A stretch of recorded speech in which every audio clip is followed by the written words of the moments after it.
How dare you sneak into this event? My mother hissed right before her hand cracked across my face at my father's black tie birthday gala. My father immediately grabbed my arm, his grip bruising my skin, and whispered that I needed to leave through the kitchen before the governor saw me. But then the governor himself stepped out of the glittering crowd, completely ignored my father's outstretched hand, and announced to the entire room, "Do you have any idea who this woman is?" I am Chloe, 32 years old, and the founder and CEO of Zenith Data Solutions. Before I continue this story, let me know where you are watching from in the comments below. Hit like and subscribe if you have ever had to stand up to a family that constantly underestimated your worth and tried to tear you down. Growing up in the affluent suburbs of Atlanta, my family presented a flawless image of Black excellence to the outside world. My father, Richard, ran a commercial shipping empire and demanded absolute perfection from everyone around him. My mother, Patricia, treated high society like a competitive sport. To them, children were just accessories meant to enhance their social standing. My older sister, Jasmine, played the game perfectly, becoming a high-powered lawyer and marrying a wealthy white finance executive named Connor. I, on the other hand, was the family disappointment. I never cared about the country club memberships or the designer labels. I cared about building things, solving problems, and writing code that could actually change lives.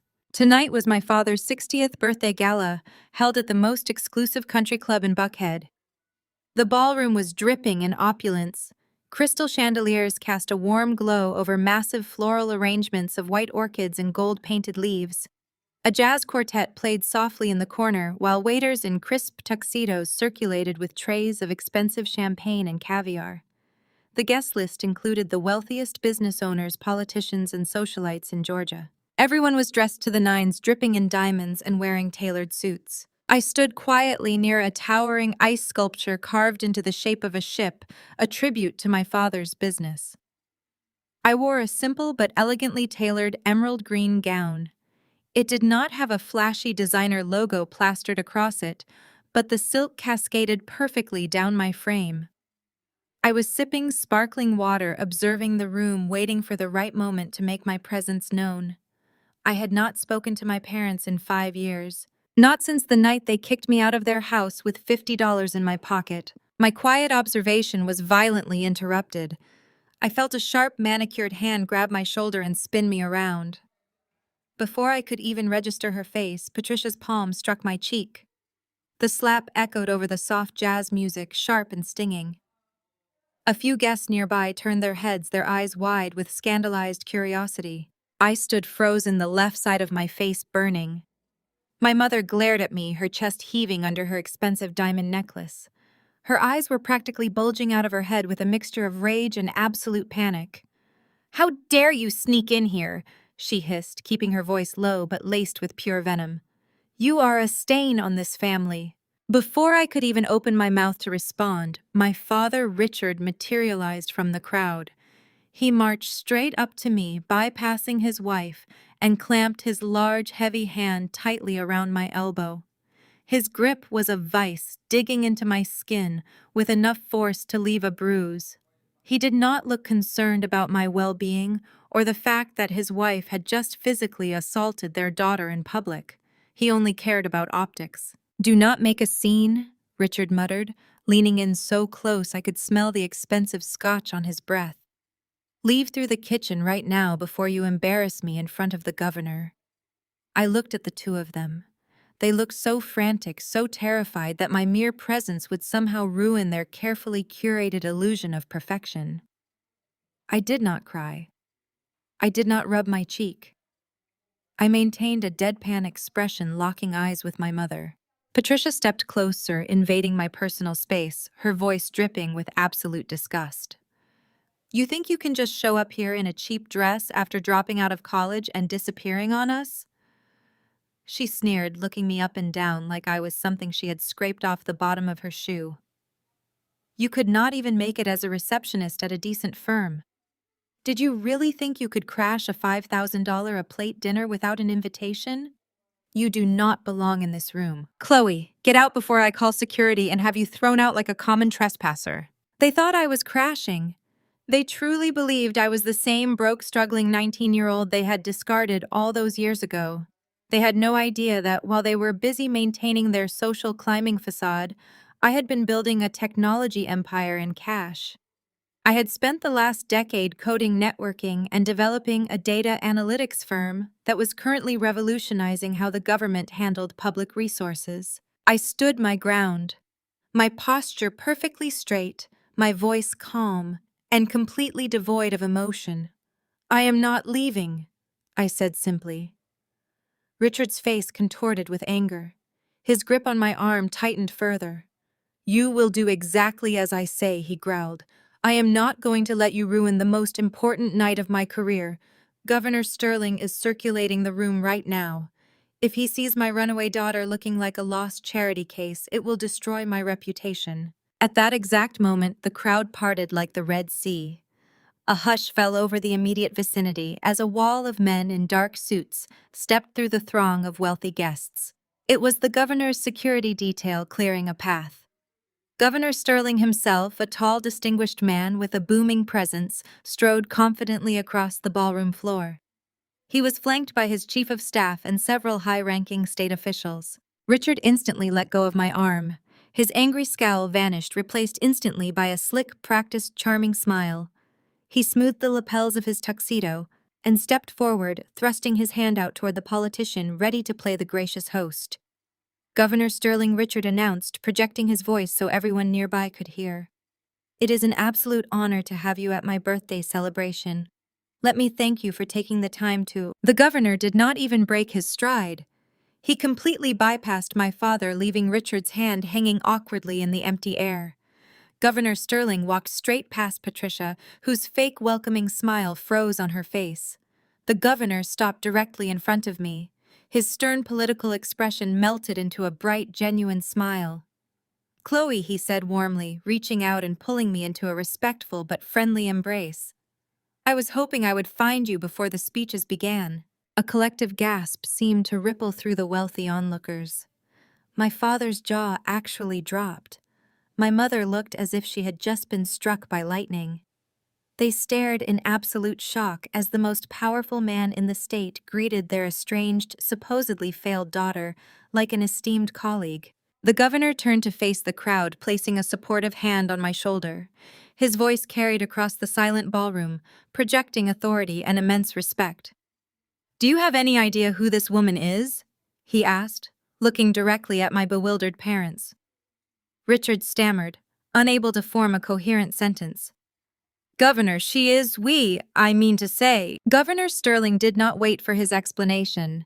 He addressed the surrounding guests, ensuring his words echoed clearly. Chloe's firm Zenith Data Solutions just single-handedly saved the state's healthcare logistics network.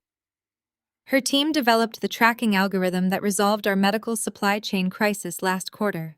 She saved taxpayers millions of dollars and streamlined operations across 50 counties. She is not just an attendee tonight, she is my personal guest of honor. The silence that followed was heavy and thick. You could have heard a pin drop on the carpeted floor. The elite socialites who had just witnessed my mother slap me were now staring at me with wide eyes, completely reassessing my presence. The cheap dress my mother had insulted was suddenly viewed through a different lens. I was not a charity case. I was a tech founder with state-level influence.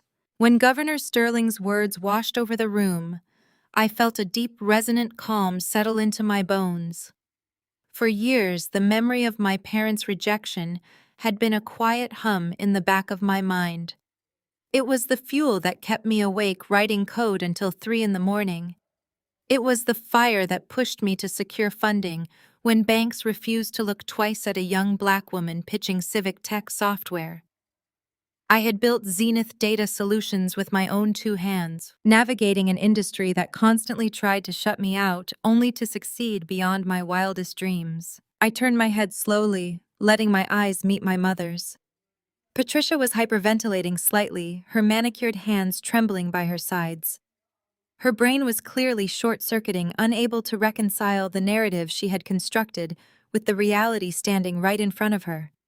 The daughter she had constantly belittled, the daughter she had just physically assaulted for being an embarrassment, was holding court with the governor. Looking at Richard and Patricia, now stripped of their power over me, I realized they were small. Their entire world was constructed on fragile social climbing and ruthless appearances. They had prioritized country club invites and expensive weddings over their own child's well-being, and now the very society they worshipped was watching them get put in their place. But it was my father's reaction that truly set the stage for the chaos that was about to unfold. Richard was a survivor, a predator who thrived on leveraging other people's power for his own gain. The shock on his face lasted for only a few seconds. I watched the gears turning in his head. I watched the disgust in his eyes melt away, instantly replaced by a dark, calculating greed. He looked at the governor, then looked at me, taking in the reality of my status. He realized in real time that the daughter he threw away was now a massive, untapped resource. Richard leaned slightly toward Patricia, keeping his eyes locked on me. He thought he was being subtle, but I read his lips and heard the low, hungry whisper meant only for his wife. She has state money. That single whispered realization changed the entire dynamic of the evening. They no longer wanted to throw me out through the kitchen. They wanted to consume everything I had built. But they had absolutely no idea who they were dealing with now. I was no longer the scared teenager seeking their approval. I was the architect of my own empire, and I was about to dismantle theirs, brick by brick. The grand ballroom of the country club buzzed with the low hum of old money and newly formed gossip. Governor Sterling had moved on to shake hands with the mayor, leaving a shockwave of silence in his wake. I walked over to the center VIP table, my name engraved on a silver placard right next to the podium. I had barely taken my seat and smoothed out the silk of my emerald green gown when the shadow of my family fell over me. They moved as a unit, a perfectly choreographed squad of intimidation. My father Richard led the charge, but it was my older sister Jasmine and her husband Connor who took the seats directly across from me, completely uninvited. Jasmine looked flawless, her hair slicked back into a severe bun, wearing a designer gown that probably cost a month of my old receptionist's salary. Connor sat next to her, adjusting the cuffs of his tailored tuxedo. He was a vice president at a prominent private equity firm, a white finance guy who always acted like marrying into our affluent black family gave him a free pass to explain how the world worked to the rest of us. Jasmine leaned forward, resting her elbows on the pristine white tablecloth. She had spent her entire life as the golden child, the brilliant corporate lawyer who could do no wrong. She looked at me with that familiar mixture of pity and absolute disdain, a look she had perfected since we were teenagers. "You always did know how to put on a show, Chloe," Jasmine said, her voice dripping with condescension. "Sneaking your way into the governor's good graces. What did you do, offer to fix their servers for free?" I picked up my crystal water glass and took a slow sip. "I did not fix their servers, Jasmine. I rebuilt their entire supply chain infrastructure from the ground up. But I know technology is a bit out of your depth." Connor chuckled a dry, grating sound. He swirled the bourbon in his heavy glass, leaning back in his chair like he owned the entire building. He looked at me the same way he looked at the valet Parkers outside. "Let us be real here for a second, Chloe," Connor said, flashing a smug, perfectly white smile. "State contracts are cute. It is a nice little diversity initiative they have going on. They need to hit their quotas, hand out some taxpayer money to minority-owned small businesses, so the governor looks good for his re-election campaign. It is a great PR stunt. But private equity is where the real adults play. Do not let one lucky government handout go to your head." The sheer arrogance of his words hung heavily in the air. A diversity initiative. He sat there, a mediocre man, propped up by generational wealth and my father's connections, trying to reduce a decade of my grueling work into a charitable handout. My mother, Patricia, who had taken a seat next to my father, nodded vigorously in agreement with her son-in-law. "Connor is exactly right," Patricia chimed in, her voice tight with lingering anger from our encounter by the ice sculpture. "You are embarrassing yourself by pretending to be something you are not. You are completely out of your league at this table." Jasmine smiled, reaching over to pat Connor's hand. Mom is right, Chloe. You are delusional. You have always lived in a fantasy world.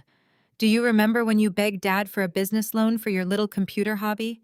You stood in his office crying and he told you to grow up and get a real job.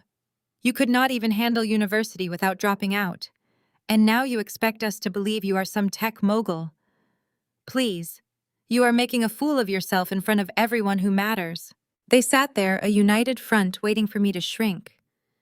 They expected me to lower my eyes to feel the familiar shame of being the family scapegoat. They wanted the 19-year-old girl who used to cry in her bedroom when she was told she was not smart enough, not polished enough, not worthy enough to carry the family name. Instead, I leaned forward, mirroring Jasmine's posture, and locked eyes with my older sister. My voice was calm, steady, and loud enough for the neighboring tables to hear every single word. I remember that conversation in Dad's office very clearly, Jasmine, I said, keeping my gaze entirely fixed on her. But you seem to have forgotten the actual timeline of events. I did not drop out of college because I could not handle the coursework. I dropped out because our father drained my entire college savings account to pay for your massive destination wedding in Cabo. Jasmine's smug smile faltered immediately. Her posture stiffened. That is right. I continued, my voice slicing through the soft jazz music playing in the background. My tuition money. The money I worked 2 jobs in high school to help build went toward your custom ice sculptures, your imported orchids, and your 5-star beachfront honeymoon. Dad told me my education was a secondary priority to his eldest daughter, making a good impression on her new white in-laws. That is why I dropped out, Jasmine. Because I was robbed. My father shifted uncomfortably in his chair, his eyes darting around to see if anyone at the adjacent tables was listening to us. Keep your voice down, Richard hissed. You are airing family business in public. You started this public conversation, Dad, I replied coldly. I am simply finishing it with the truth. Connor scoffed, trying to regain the upper hand and protect his wife's fragile ego. Oh, please. You are just bitter because you failed. Blaming your sister's wedding for your own lack of drive is pathetic. You have always been jealous of Jasmine. You resent the fact that she put in the work to become a partner at her law firm while you were playing around with code in a basement. Like I said, private equity corporate law, that is the real world. You are just playing in a sandbox funded by tax dollars. I looked at Connor. Really looked at him. I saw the slight bead of sweat gathering at his hairline. I saw the way his knuckles were white as he gripped his bourbon glass tightly. He put on a great show of superiority, but I knew exactly what was hiding behind that expensive tuxedo. I reached into my emerald green clutch and pulled out my smartphone. I tapped the screen a few times, pulling up a specific highly confidential email thread. I set the phone face up on the crisp white tablecloth and placed my index finger on the screen. I pushed the phone slowly across the table until it rested directly in front of Connor. If private equity is for the real adults, Connor, I said, my voice dropping to a dangerously quiet, razor-sharp tone, then why have you been emailing my executive assistant every single day for the past 3 weeks, begging Zenith Data Solutions for a vendor partnership to save your failing portfolio? The air at the table seemed to instantly evaporate. Connor froze. He did not speak. He did not blink. He just stared down at the glowing screen of my phone. I did not break eye contact with him as I recited the exact contents of his desperate emails from memory. You told my assistant that your third-quarter projections are down 40%. You said that your top 3 institutional investors are threatening to pull their capital by the end of the month unless you can show them you have secured proprietary logistics software to streamline your supply chain assets. You practically begged for a 5-minute phone call with the CEO of Zenith Data. You even offered to fly to my headquarters and wait in the lobby just for a chance to pitch a partnership. I tilted my head, watching the color drain completely out of Connor's face. He looked like he was going to be sick right there on the table. So, tell me, Connor, I continued relentlessly. If my company is just a cute little diversity initiative playing in a sandbox, why is the survival of your entire career currently sitting in my inbox, awaiting my approval? The absolute silence radiating from Connor was the most satisfying sound I had ever heard. The color drained from his face so fast, he looked as though he might pass out right there into his expensive bourbon. His jaw worked silently, trying to form words that simply would not come. He stared at the screen of my phone, reading his own desperate groveling emails to my assistant, seeing his carefully constructed facade of white corporate superiority crumble into dust. "Give me that," Jasmine snapped. She snatched the phone off the pristine white tablecloth before Connor could even attempt to stop her. Her eyes darted rapidly across the glowing screen. I watched the progression of her realization unfold in real time. First came the confusion, her perfectly sculpted eyebrows knitting together. Then came the shock as she read the frantic language her husband had used to beg my company for a lifeline. Finally, the realization morphed into pure, unadulterated fury. "You told me your quarterly bonuses were delayed because of an administrative restructuring." Jasmine hissed, her voice vibrating with a terrifying pitch. The wealthy socialites at the adjacent table actually stopped cutting their filet mignon to casually eavesdrop. Jasmine slammed the phone face down on the table, the sharp clack of the glass echoing over the jazz band. "You wrote to her assistant that your top 3 institutional investors are threatening to pull out by Friday. You said your entire division is on the verge of collapse. Is this true, Connor? Are you bankrupting us?" Connor looked like a cornered animal. The smug, condescending private equity vice president who had just lectured me about the real adult world was completely gone. In his place sat a terrified, mediocre man whose entire identity was tied to money he was actively losing. He frantically looked around the table, his eyes darting from Jasmine to my mother, and finally landing on my father. The sheer panic in his chest needed an outlet, and like any coward backed into a corner, he immediately sought someone else to blame. "He lied to me," Connor shouted, pointing a shaking finger directly at my father. Richard recoiled, his posture stiffening as the accusation hit him. Connor ignored the warning glare my father shot him and kept right on yelling, completely abandoning his sophisticated demeanor. "Your dad told me you were broke," Connor blurted out, looking at me with wild, desperate eyes. "He told me you were a desperate freelancer living in a cramped apartment, practically begging for gig work. He swore to me that reaching out to Zenith Data Solutions was just a formality to appease some state regulatory board. He never told me you actually owned the damn thing. He told me the CEO was some faceless tech bro in Silicon Valley." My father's face turned a dangerous shade of ash gray. The powerful patriarch, the man who controlled every narrative in our family, was being exposed in the middle of his own birthday gala. Richard had actively fed his son-in-law false information because he could not stomach the idea that the daughter he threw away had built an empire without his permission.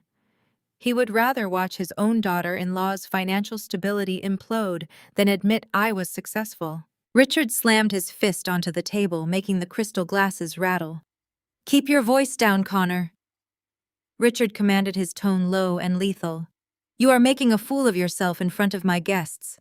But Jasmine was completely past the point of caring about our father's guests. Her entire reality was built on being richer, better, and more successful than me. Discovering that her perfect husband was essentially a beggar at my digital doorstep destroyed the very foundation of her existence. She ignored our father entirely and focused her wrath on the man sitting next to her. "You are embarrassing me," Jasmine spit at her husband, her voice shaking with rage. "We just put a massive down payment on the lake house. We just bought a new boat.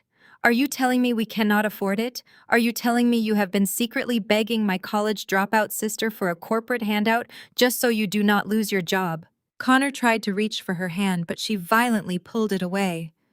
"Jasmine, please, it is just a temporary cash flow issue. If Chloe just signs the vendor agreement, the investors will stay. We can fix this." He actually looked at me, a pathetic, silent plea in his eyes, silently asking me to save his marriage and his career right then and there. I simply picked up my phone from the table, locked the screen, and slipped it back into my emerald clutch. I offered him a slight freezing smile. "I do not do business with liabilities, Connor," I said smoothly. "And from where I am sitting, you are the biggest liability in this room." Patricia gasped, clutching her diamond necklace as if she were Victorian royalty witnessing a crime. Chloe, how can you speak to your brother-in-law that way? She cried out, her voice shrill. He is family. You have a duty to help him if you have the means. I turned my gaze to my mother. The word family means absolutely nothing to you people unless you need to make a withdrawal. Richard could not let this public humiliation continue. The country club was his kingdom. This gala was supposed to be his crowning achievement, a night dedicated to his shipping empire and his flawless legacy. He saw the whispers spreading like wildfire among the surrounding tables. He saw the governor's security detail standing near the exit, a stark reminder of the power I now held. He looked at me, and he did not see a daughter. He saw a massive threat that had to be neutralized immediately. He stood up abruptly, his chair scraping loudly against the polished marble floor. He marched around the table, his physical presence looming over me. He did not bother with pleasantries or fake smiles anymore. The mask was completely off. He reached down and clamped his large hand onto my upper arm.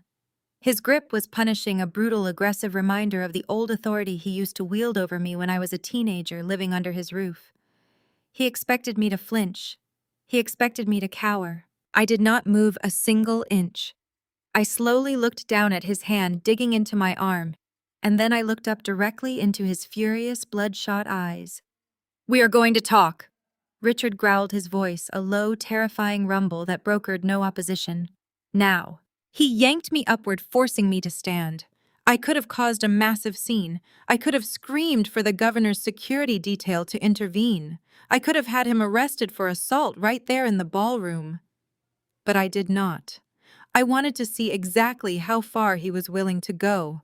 I wanted to watch him play his remaining cards before I burned his entire deck to the ground. I adjusted my posture, matching his aggressive pace, so he could not drag me like a misbehaving child. We marched through the glittering ballroom past the staring eyes of Atlanta's most elite citizens. The silence parted the crowd for us. Patricia trailed right behind us, her designer heels clicking rapidly against the floor. She played the role of the loyal warden, ensuring I did not try to escape. They marched me down a long, opulent hallway, away from the main festivities, heading straight for the private executive suites at the back of the venue. Richard shoved open the heavy oak doors of a VIP study room. The space was dark and suffocatingly quiet, smelling of expensive cigar smoke and old leather. He pushed me inside roughly, letting go of my arm only when I was completely separated from the public eye. Patricia stepped into the room immediately after me. She grabbed the brass handles of the heavy oak doors and pulled them shut with a definitive thud.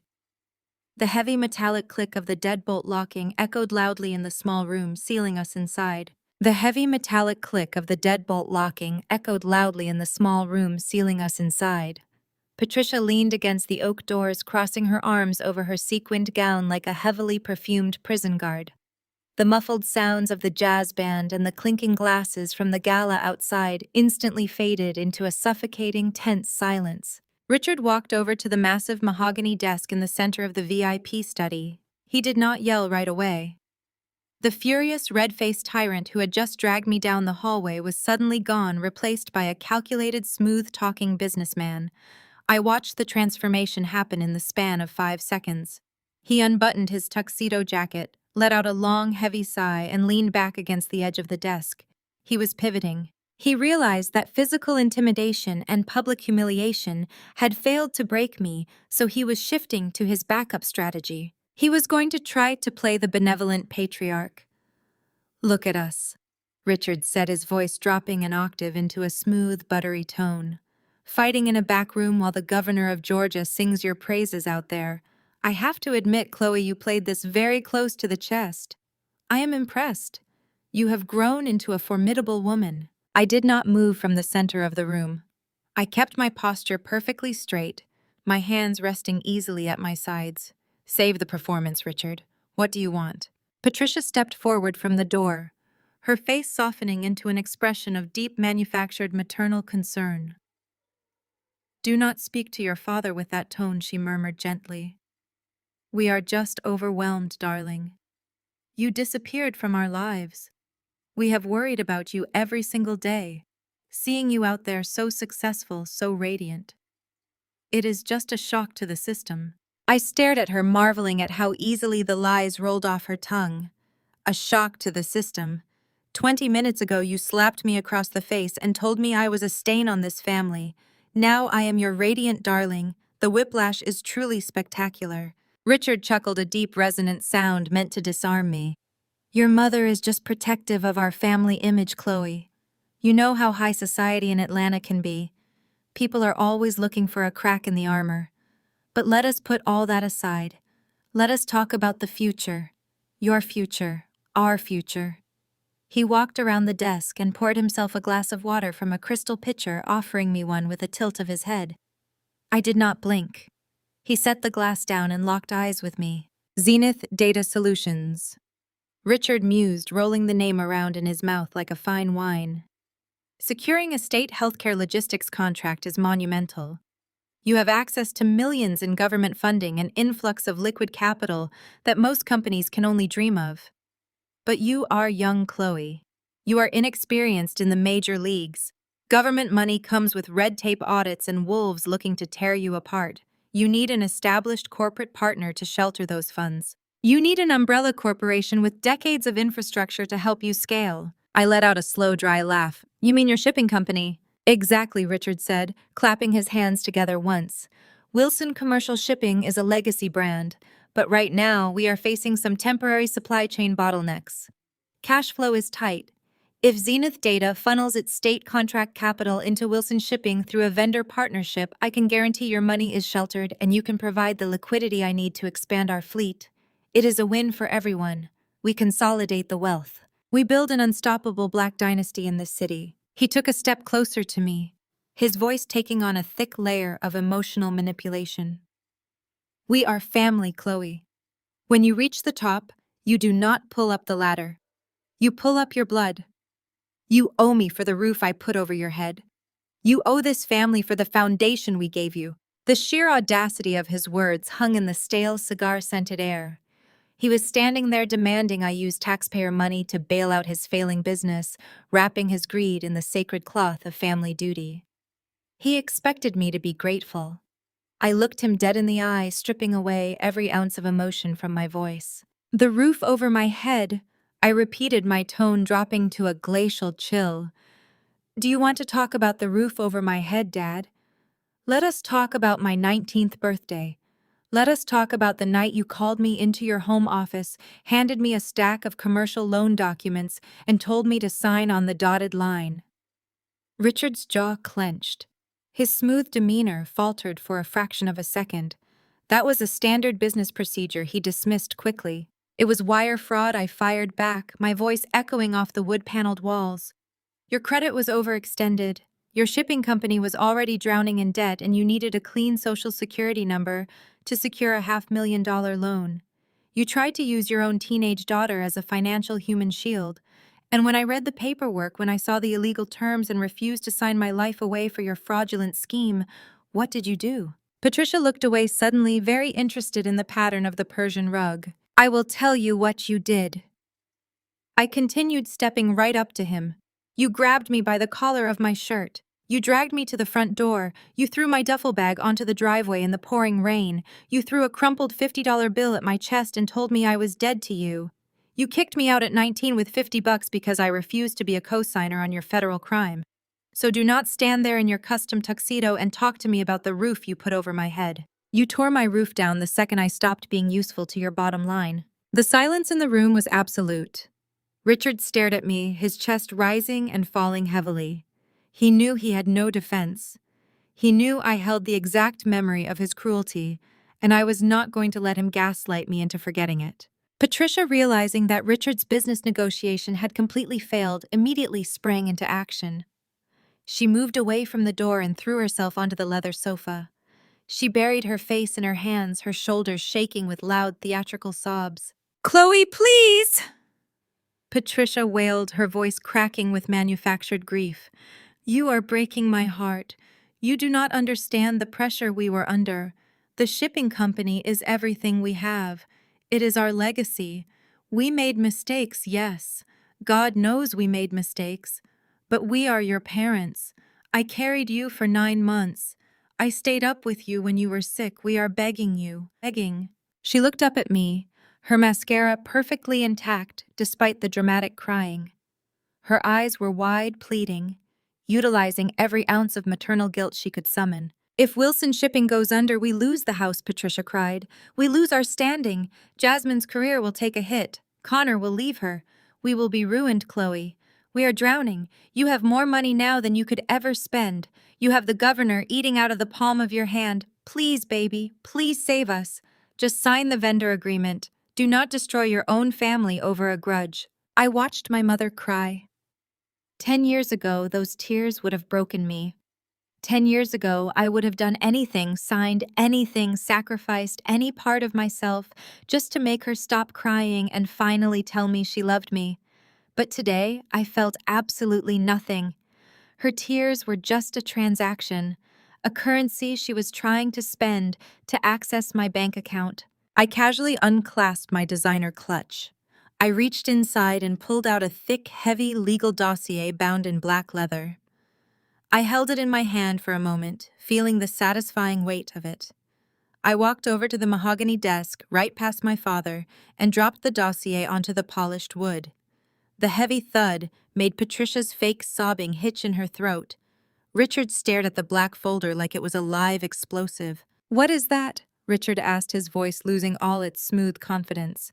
"You really think I came to this gala tonight just to eat dry chicken and listen to you brag about a shipping company that has been functionally bankrupt for 2 years?" I asked, my voice dangerously calm. Richard's eyes widened. He looked from the dossier back to me, real fear finally bleeding into his expression. "I did not just come for the gala, Dad," I said, leaning over the desk so I was at eye level with him. "Yesterday afternoon, my proxy holding company finalized an acquisition. We bought up the massive defaulted debt this country club has been hiding from its elite members. The ink dried this morning. I own the mortgage. I own the grounds. I own the building you are standing in right now." Richard stared down at the black leather dossier resting on the polished mahogany desk, as if it were a venomous snake preparing to strike. The color had completely drained from his face, leaving him looking pale and suddenly very old. His hands, which just moments ago had been gripping my arm with such brutal force, now trembled slightly as he reached out to flip open the heavy cover. I stood completely still, watching his eyes scan the first page. It was the deed of assignment and the transfer of the country club debt, clearly bearing the signature of my holding company executives.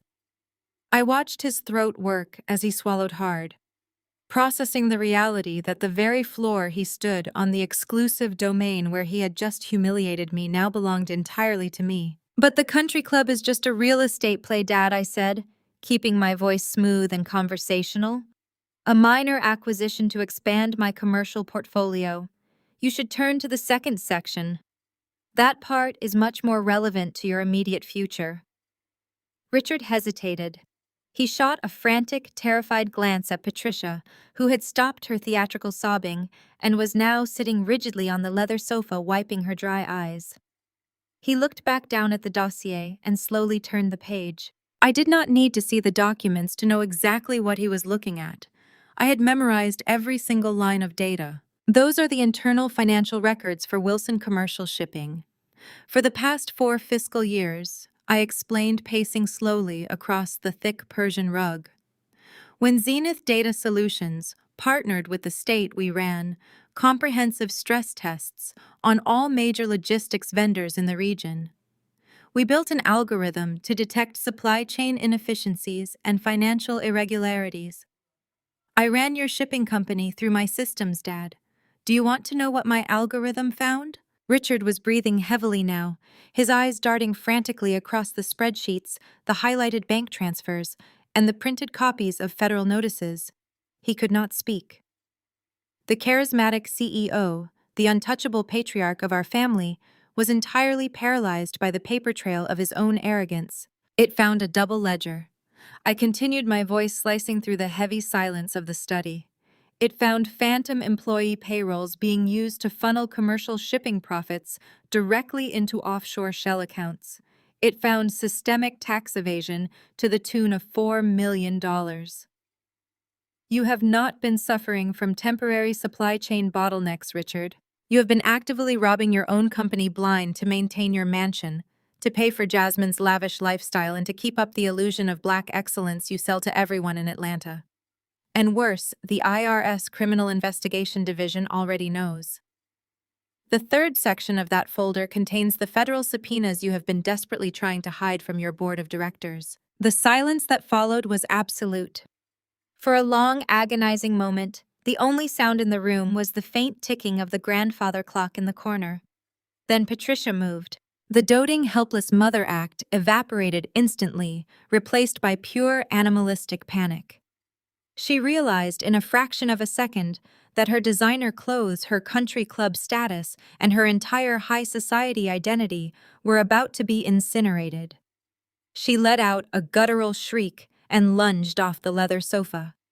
She threw herself across the room, her manicured hands clawing frantically at the mahogany desk. She grabbed the heavy dossier, gripping the pages and trying to physically rip the thick stack of paper in half. I simply took a casual step backward, smoothing the skirt of my emerald gown, as she wrestled with the binder. She was panting, her face flushed red as she tore a handful of spreadsheets down the middle, letting the shredded pieces flutter to the floor. "Careful in those heels, Mom," I said, looking down at her with absolute detachment. "You are going to throw your back out tearing up standard printer paper. Did you really think I would walk into a room with you two and hand over the only copies of your financial crimes?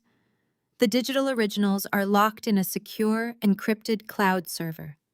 My corporate legal team has physical copies sitting in a fireproof vault downtown. You can eat those pages for dinner if it makes you feel better, but it will not change a single thing." Patricia dropped the torn papers, her chest heaving, as she stared at me with unbridled hatred. She looked like she wanted to strike me again, but the cold realization of my power kept her feet glued to the floor. Richard, however, refused to accept defeat. His panic rapidly mutated into a desperate, cornered rage. He slammed both of his fists down onto the desk, leaning forward with his teeth bared. He was going to employ the only tactic he had left. He was going to attempt to rewrite reality. "This is a fabrication," Richard spat, his voice shaking with furious denial. "You forged these documents. You used your little computer company to hack into my servers and plant false data to frame me." I looked at him, tilting my head slightly. "You cannot be serious." "Oh, I am entirely serious," Richard growled, stepping out from behind the desk and pointing a heavy, accusatory finger at my chest. He turned to Patricia, who was still breathing hard. "Do not listen to her, Patricia. Look at her. She is sick. She has always been sick in the head. Remember how unstable she was when she was 19. Remember the delusions she suffered from." He turned his blazing eyes back to me, projecting a sickening level of false pity mixed with aggression. "You have always been a troubled girl, Chloe. A pathological liar trying to tear down her own father because you could not handle the discipline of living under my roof. You fabricated this entire delusion to get back at me because you are bitter. I will have my lawyers sue you for defamation. I will have you committed. Nobody in this city will believe a college dropout over a legacy businessman." The sheer audacity of his gaslighting was almost breathtaking. He was standing in a room with the undeniable proof of his federal crimes, yet he was trying to convince my mother and himself that I was simply having a psychotic break. He was weaponizing the very trauma he inflicted upon me when I was a teenager, attempting to use my past vulnerability to discredit my present authority. I did not raise my voice. I did not need to. My calmness was the perfect counter to his frantic, unhinged desperation. "I did not forge anything, Dad," I replied, my tone steady and absolute. "I did not have to hack your servers. Your own chief financial officer submitted these exact documents to the state auditor last month under a subpoena you tried to bury. Your own team handed over the evidence because they refused to go to federal prison for your embezzlement. You are entirely out of moves, and you are entirely out of time." Richard opened his mouth to shout another denial, but a sudden loud rattling at the doorknob cut him off. Someone was aggressively twisting the brass handle from the outside. Patricia jumped, her eyes wide with fresh panic. Richard froze, his finger still pointing at me. "Open this door right now."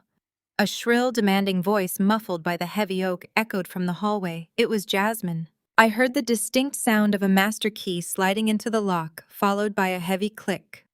Jasmine had clearly used her sheer, unadulterated entitlement to bully a country club staff member into opening a locked VIP room. The heavy oak doors burst open inward, swinging wide to reveal the brightly lit hallway. Jasmine stood in the doorway looking perfectly radiant. Her hair was immaculate, her designer gown flawless, and her face was plastered with a massive, brilliant, camera-ready smile. She was completely oblivious to the shredded financial documents on the floor, the sweat on our father's brow, or the absolute war zone of a conversation she had just interrupted. She was not alone. Jasmine had one hand firmly wrapped around the arm of a woman wearing a press badge and holding a digital voice recorder. It was a prominent local business reporter from the city's top financial magazine. "Here she is," Jasmine announced loudly, her voice dripping with fake sisterly affection as she pulled the bewildered reporter into the tense room. "I knew you guys were hiding her in here. I told you we have nothing to hide. The reporter wants to do an exclusive cover story right now. She wants to interview the happy family about our collective success."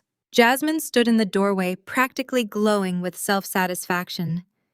She had her arm looped tightly through the arm of a sharp-looking woman holding a professional-grade camera and a digital audio recorder.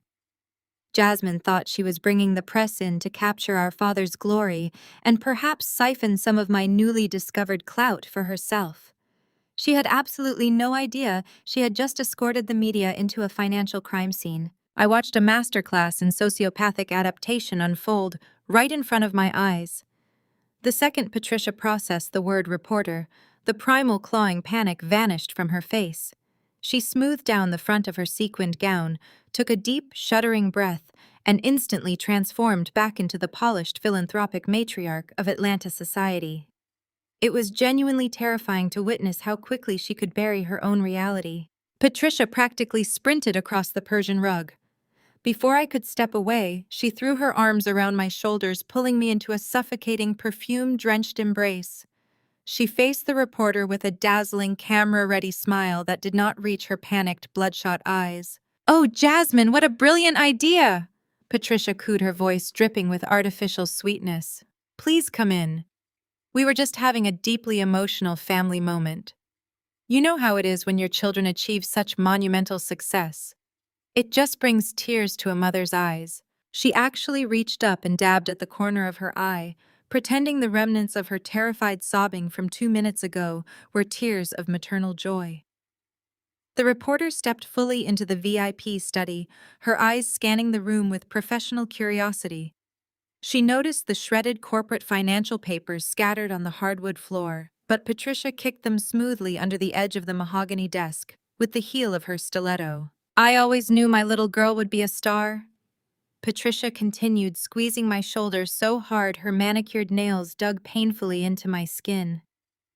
From the moment she touched her first computer, Richard and I knew she was destined for greatness.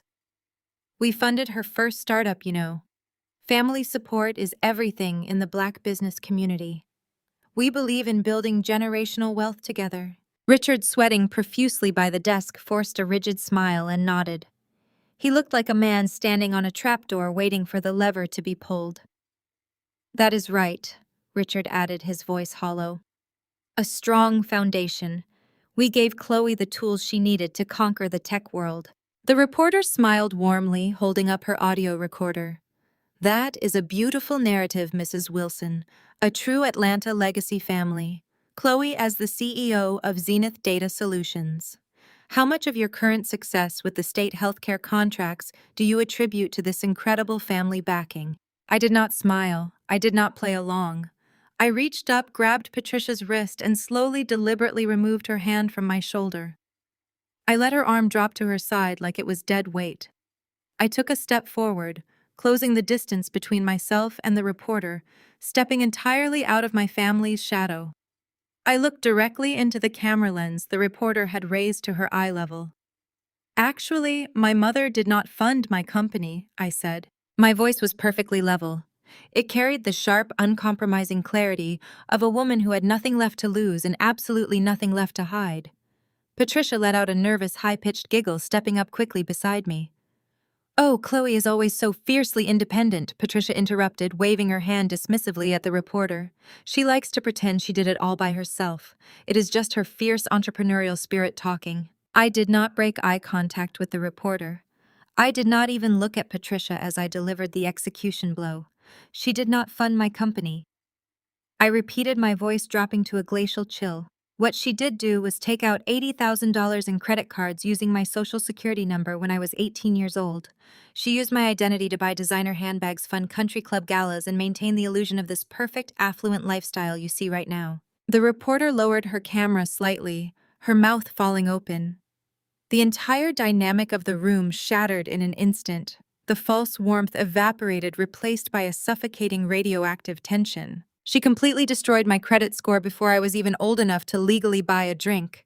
I continued, my words hitting the air like physical strikes. When I was kicked out of this family, I could not even get approved for a basic checking account or lease a studio apartment. I had to build Zenith Data Solutions entirely in cash. Every server, every line of code, every initial contract was financed through cash I earned from waiting tables and doing freelance programming. I built a multi-million-dollar tech empire from the ground up because my own mother committed identity theft to keep up appearances. The reporter's eyes widened with the realization that she had just stumbled onto the most explosive corporate and social scandal of the decade. She did not hesitate for a single second. She instantly hit the bright red record button on her digital dictaphone and thrust it closer to me, her journalist instincts entirely taking over.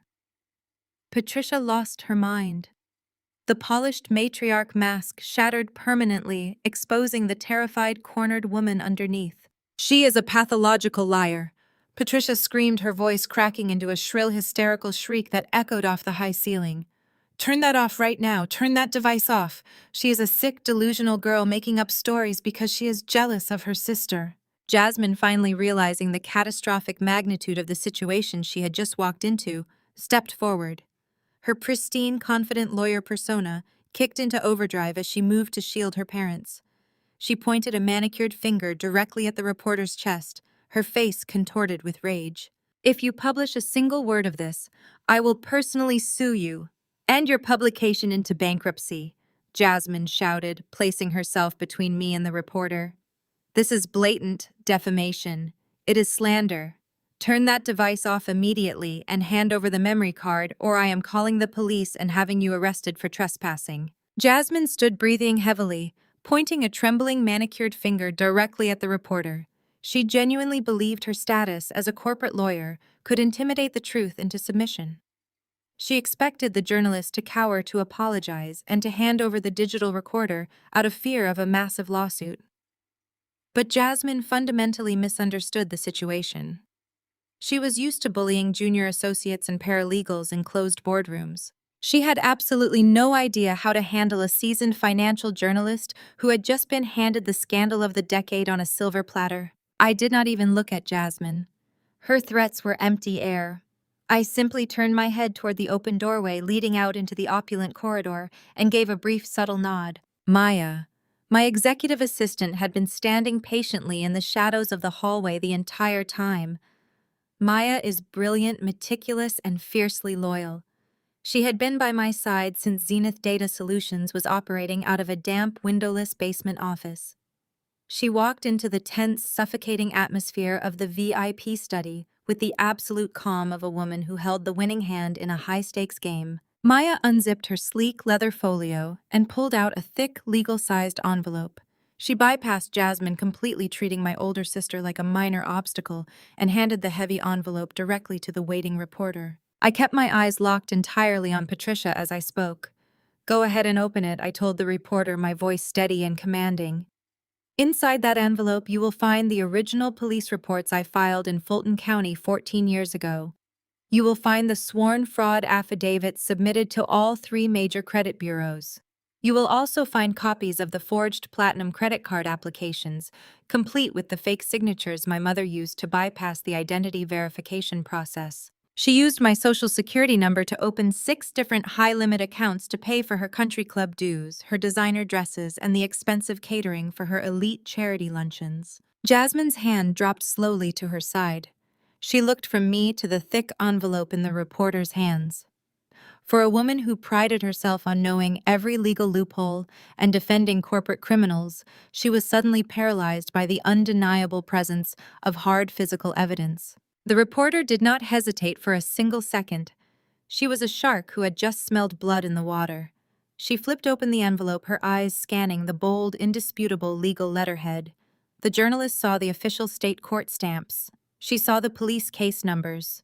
She saw the undeniable paper trail proving that the affluent, untouchable Wilson family was built on a foundation of felony identity theft. The reporter immediately pivoted her digital audio recorder away from me and shoved it directly toward Patricia's face. Mrs. Wilson, the reporter, fired off, her voice sharp, rapid, and relentless. Can you confirm that you committed federal identity theft against your own teenage daughter? Did you knowingly use these fraudulent funds to maintain your social standing in the Atlanta elite?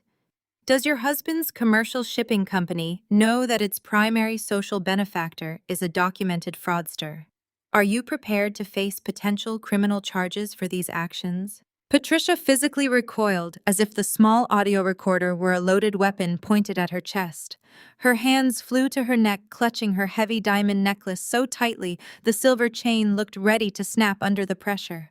She opened her mouth, but no words came out. She just let out a high-pitched, breathless, gasping sound. The polished, untouchable society matriarch was melting into a puddle of sheer, unadulterated panic. She began to hyperventilate, taking short, ragged, wheezing breaths that echoed painfully in the quiet room. Her carefully constructed reality was evaporating in real time. She looked wildly around the room, her eyes darting toward the open doorway where a few gala guests had already begun to linger, drawn away from the jazz band by the escalating volume of the confrontation. Richard. Patricia gasped, her voice trembling so violently she could barely form his name. She grabbed his tuxedo sleeve, digging her manicured nails into the expensive black fabric. Richard, do something. Make her stop. Tell them it is a lie. Richard looked at the reporter, then down at the official police documents in her hands, and finally out toward the hallway.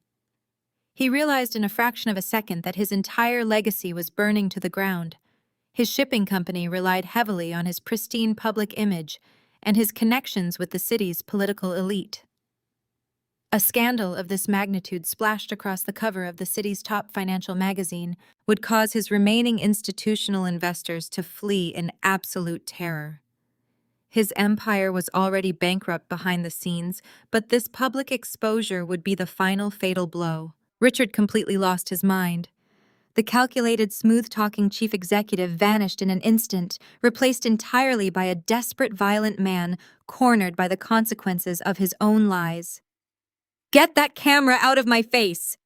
Richard roared, his voice booming with a terrifying, aggressive rage. He lunged forward, throwing his entire massive body weight toward the reporter. He reached out with his large hands, attempting to physically rip the expensive camera from her grip and smash the digital audio recorder into pieces. The reporter stumbled backward in shock, letting out a sharp cry of alarm, but she held tightly to her equipment, protecting the evidence. The heavy camera swung wildly on its leather strap, slamming into the edge of the mahogany desk with a loud, sickening crack. Maya immediately stepped between Richard and the reporter, holding up her hands to block his violent advance. Richard blindly shoved my assistant aside. His face flushed a deep, dangerous shade of purple. He grabbed the reporter's shoulder violently, trying to wrestle the dictaphone from her fingers. "You are assaulting a member of the press," the reporter shouted, struggling fiercely against Richard's aggressive grip. "Let go of me right now or I am pressing charges. Someone call security." The physical struggle sent a heavy brass lamp crashing off the edge of the desk, shattering into dozens of sharp pieces across the hardwood floor. The sound of breaking glass and shouting was deafening. Outside in the hallway, the commotion reached an absolute boiling point. The heavy oak doors had been left ajar by Jasmine, and now drawn by the unmistakable sounds of a physical altercation. The elite guests of the black tie birthday gala abandoned their champagne flutes and crowded eagerly around the entrance of the VIP study. Dozens of wealthy socialites, local politicians, and powerful business partners stood in the corridor, their eyes wide with morbid, undeniable shock. Some of them even pulled out their smartphones, hitting record as they watched the horrifying spectacle unfold. They watched the patriarch of the Wilson family, the man they had all gathered to celebrate, aggressively grappling with a female journalist while his wife sobbed hysterically on the leather sofa. Jasmine stood frozen in the center of the room, utterly humiliated. She looked at the faces of her wealthy peers in the hallway, realizing that her own prestigious corporate law career was currently being dragged through the mud by association. She had brought the press into this room to destroy me, and instead she had orchestrated her family's public execution. Suddenly, the dense crowd of wealthy onlookers in the hallway parted straight down the middle. They stepped back hastily, their murmurs dying down as they made way for a new, highly intimidating presence. Governor Sterling's chief of staff strode through the doorway. He was a tall, unsmiling man who radiated absolute chilling authority. He did not look surprised by the chaos. He looked like a man arriving exactly on schedule to deliver a fatal blow. He was not alone. Flanking him on either side were two broad-shouldered men in sharp, unassuming plainclothes. Their suit jackets were unbuttoned just enough to reveal the gold state investigator badges clipped securely to their belts. The chief of staff did not look at the shattered brass lamp on the floor. He did not look at Patricia crying on the sofa or Jasmine trembling in the corner. He looked directly at my father, who had frozen mid-struggle, his hands still awkwardly gripping the reporter's shoulder. The chief of staff spoke, his voice cutting through the chaotic room like a blade of solid ice. "Mr. Wilson, the audit on your shipping company's pension fund is complete." The words dropped into the center of the opulent study like a concrete block. The heavy silence that followed was so absolute, you could hear the chaotic, ragged breathing of my mother sitting on the leather sofa. The chief of staff did not blink. He stood perfectly rigid, his posture radiating the undeniable weight of the state government. The two plainclothes investigators stepped out from behind him, moving with a synchronized, predatory calm. They wore cheap, off-the-rack suits that stood in sharp contrast to my father's bespoke tuxedo. But in that moment, they were the most powerful men in the room. The taller investigator pulled a thick, folded document from the inside pocket of his jacket. He looked directly at my father, ignoring the flashing camera of the reporter and the crowd of wealthy socialites whispering fiercely in the hallway. "We have been tracking the financial discrepancies for 6 months," the investigator said, his voice flat and entirely devoid of emotion. "We found the phantom ledgers you attempted to delete last week. You have systematically siphoned over $4 million from the Wilson Commercial Shipping Employee Retirement Fund.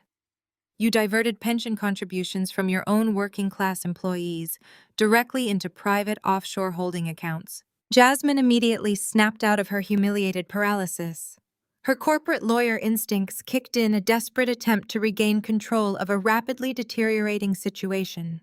She stepped forward, placing herself between our father and the state investigators. Her designer gown rustled loudly in the quiet room. "You cannot just barge into a private event and interrogate my father without legal counsel present," Jasmine demanded, pointing her manicured finger at the taller investigator. "I am a partner at a top-tier law firm in this city. You are violating his rights. If you have questions about standard corporate accounting practices, you can schedule a meeting with his legal team on Monday morning. Until then, I am asking you to leave this premises immediately." The investigator did not even look at my sister. He kept his eyes locked on Richard. "We are not here to interrogate anyone, counselor," the investigator replied coldly. "We are here to execute a federal search and seizure warrant." He unfolded the thick document and slapped it down onto the mahogany desk right next to the shredded pieces of paper my mother had tried to destroy. My father stared at the warrant. The color had completely drained from his face, leaving his skin a sickly, ashen gray. The impenetrable authoritarian patriarch who had ruled our family with an iron fist for 3 decades was suddenly shrinking before my eyes. But Richard was a master manipulator. He had spent his entire life charming his way out of consequences, using his status and his booming personality to bulldoze through obstacles. He took a deep breath, adjusted the lapels of his expensive tuxedo, and forced a massive, blinding smile onto his face. He was going to try to charm his way out of a federal crime. "Gentlemen, please!" Richard said, his voice dripping with smooth, practiced camaraderie. He actually let out a rich, hearty chuckle, shaking his head, as if this were all just a hilarious misunderstanding between old friends. "Look around you. This is a black tie birthday gala. The mayor is out there eating my catered salmon. I play golf with your division director every single Sunday at this very club. You are making a terrible mistake based on a junior accountant's clerical error. Let me make a quick phone call to the director. We can clear up this minor administrative mix-up tomorrow morning over a cup of coffee at my office. There is absolutely no need to ruin a beautiful evening over a spreadsheet glitch." The second investigator, a stocky man with a severe expression, took a step closer to the desk. "This is not an administrative mix-up, Mr. Wilson. A federal judge signed this warrant 20 minutes ago based on undeniable forensic evidence. Your corporate offices downtown are currently being raided by our financial crimes unit. They are seizing every hard drive, every physical ledger, and every filing cabinet in your building. Furthermore, your personal bank accounts, your commercial business accounts, and your offshore holding companies have been officially frozen by the state." Patricia let out a blood-curdling scream. It was not a fake theatrical sob designed to elicit sympathy. It was a raw, primal shriek of pure terror. She shot up from the leather sofa, her hands flying to her face, her diamond rings catching the light from the hallway. "Frozen!" Patricia shrieked, her voice cracking in half. "What do you mean our accounts are frozen? How am I supposed to pay the caterers for tonight? How am I supposed to pay for the valet service? I have a charity luncheon next week. You cannot freeze my accounts. I am a pillar of this community." The investigator finally looked at my mother. "You do not have accounts anymore, Mrs. Wilson. Every asset tied to your husband's Social Security number is now property of the state, pending a full federal investigation. We know exactly where the stolen employee pension funds went. We know you used stolen retirement money to pay your exorbitant country club dues. We know you used embezzled cash to fund your daughter's destination wedding in Cabo. We know you used stolen corporate funds to put a down payment on a luxury lake house." Jasmine let out a sharp gasp, stumbling backward until her shoulders hit the heavy oak door. She knew exactly what lake house the investigator was talking about. She and Connor had just closed on the property 2 months ago. The realization that her pristine, wealthy lifestyle was funded by her father robbing his own blue-collar workers hit her like a freight train. Her prestigious law career was now directly tied to federal embezzlement. The reporter standing in the corner was practically vibrating with excitement. She held her digital audio recorder out, capturing every single word of the devastating exchange. She was witnessing the total catastrophic annihilation of Atlanta's most arrogant legacy family. Richard snapped. The charming CEO facade completely melted away, leaving behind a frantic, terrified, desperate man. He looked at the warrant on the desk, then looked at the crowd of wealthy socialites filming him from the hallway. He realized that his empire was gone. He was going to lose his mansion, his shipping fleet, his country club membership, and his freedom. He whipped his head around and locked his wild, bloodshot eyes on me. "Chloe," Richard shouted, his voice cracking with pure, unadulterated desperation. He lunged across the room toward me. Maya immediately stepped forward to block him, but I held up my hand, signaling my assistant to stand down. I wanted to hear exactly what he was going to say. I wanted to watch him beg. "You have the governor's ear," Richard pleaded, his chest heaving as he stared at me. "He was just hugging you out there in the ballroom. He called you his personal guest of honor. You have the massive state healthcare contract. You are a VIP now. You have political leverage." He pointed a shaking finger at the state investigator, spit flying from his mouth as he yelled. "Tell them to back off. Tell the chief of staff that Zenith Data Solutions guarantees my shipping company's solvency. You can write a check right now to cover the missing pension funds. You can make this go away. Tell them it was a corporate loan. You are my daughter. You owe me your loyalty.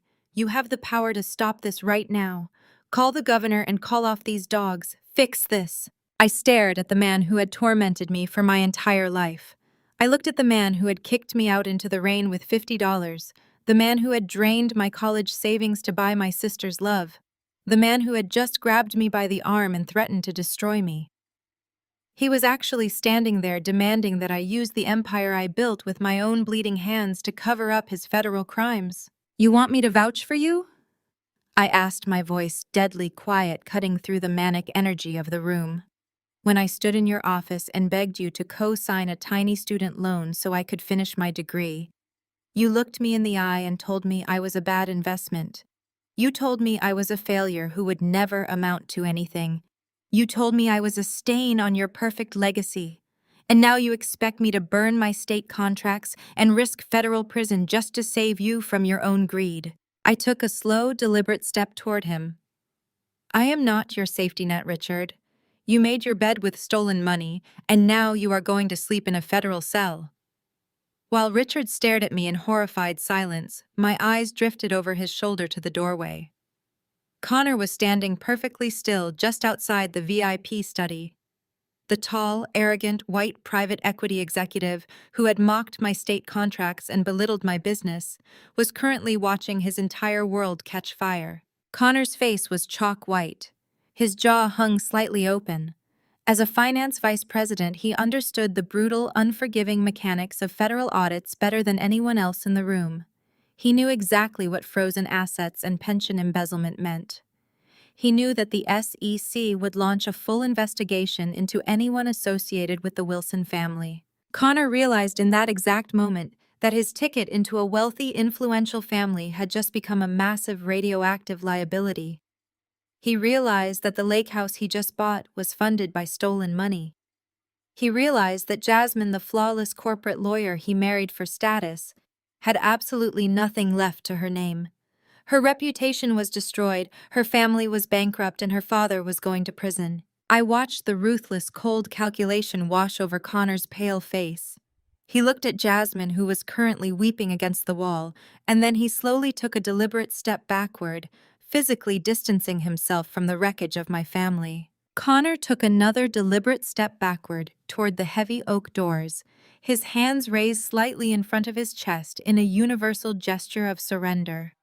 The arrogant, condescending finance executive who had just mocked my state contracts was now trembling like a terrified child.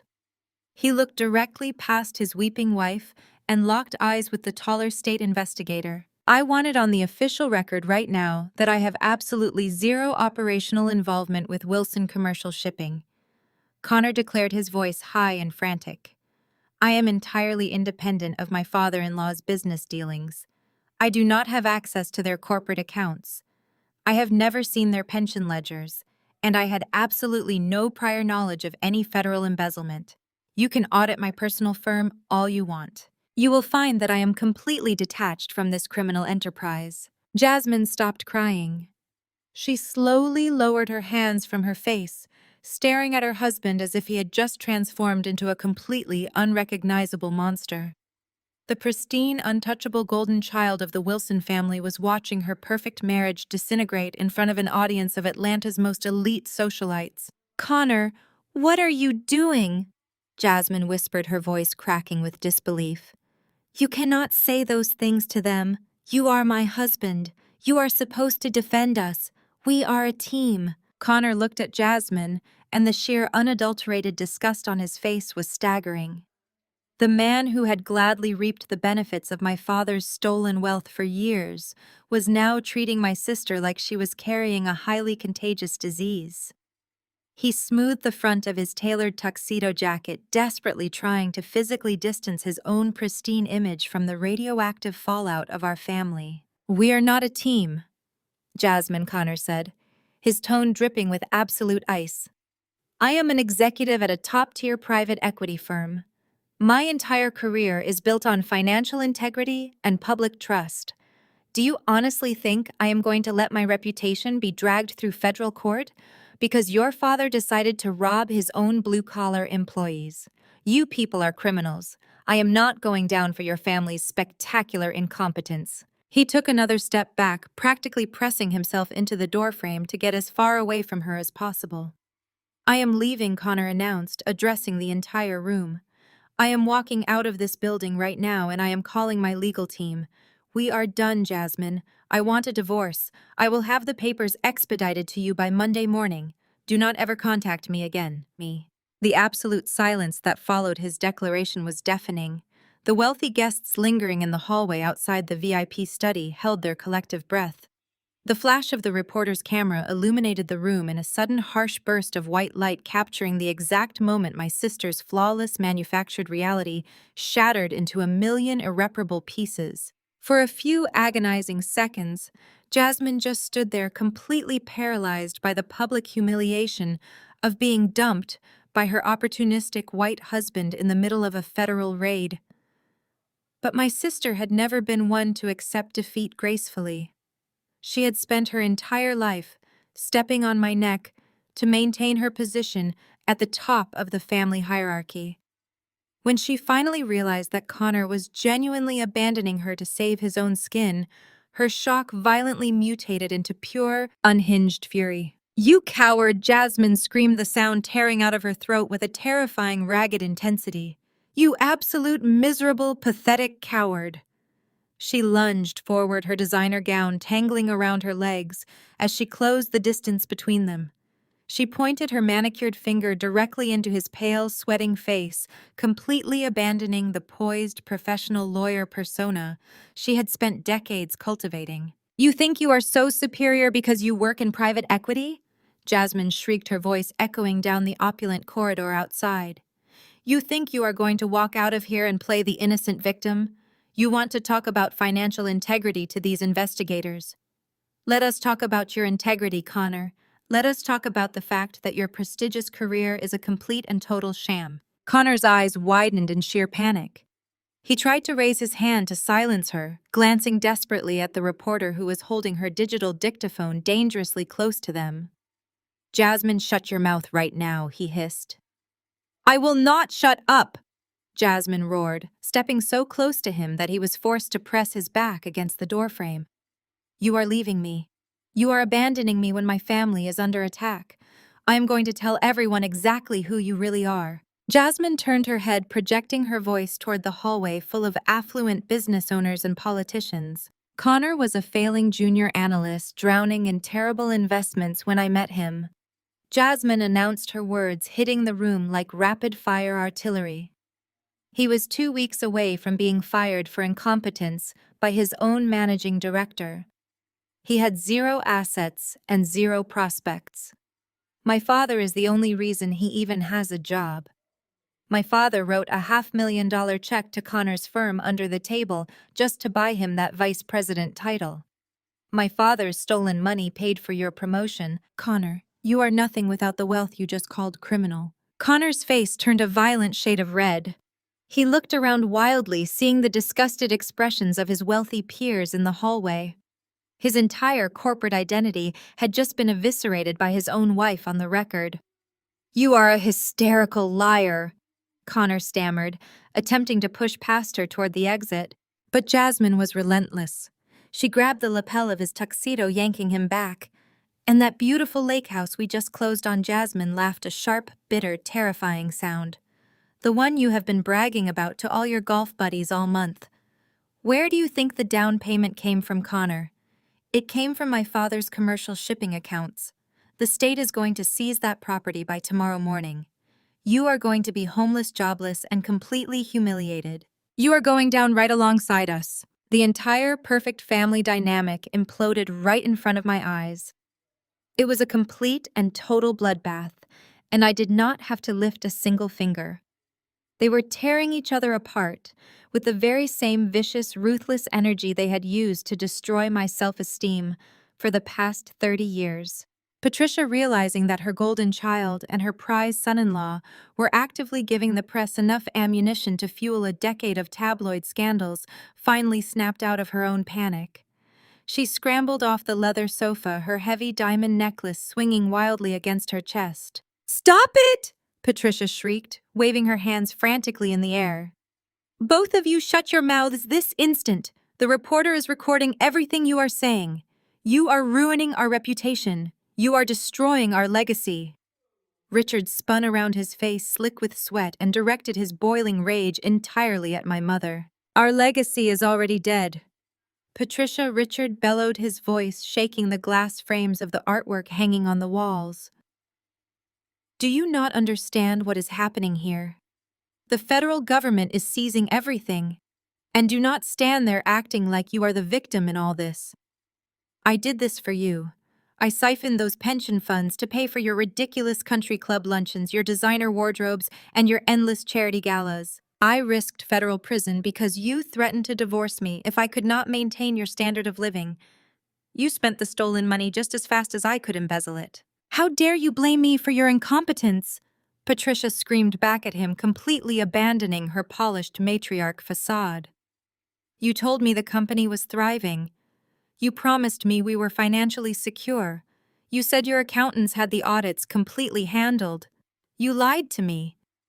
I lied to you because you are a shallow, greedy woman who only cares about what the neighbors think, Richard roared. The chaos in the VIP study was absolute. My mother, my father, my sister, and her husband were all screaming over one another, pointing fingers, exposing years of toxic secrets, and utterly destroying whatever remaining dignity they possessed. The reporter stood in the corner, her eyes wide with disbelief, dutifully recording every single confession and accusation. The wealthy guests in the hallway watched in horrified fascination as the most powerful family in Atlanta consumed itself in a spectacular inferno of greed and betrayal. I stood perfectly still in the center of the room. I did not smile. I did not flinch. I just watched them burn. This was the family that had told me I was a failure. This was the family that had slapped me, belittled me, stolen my identity, and kicked me out into the street. They had spent my entire life convincing me that I was the problem, that I was the broken one who did not belong.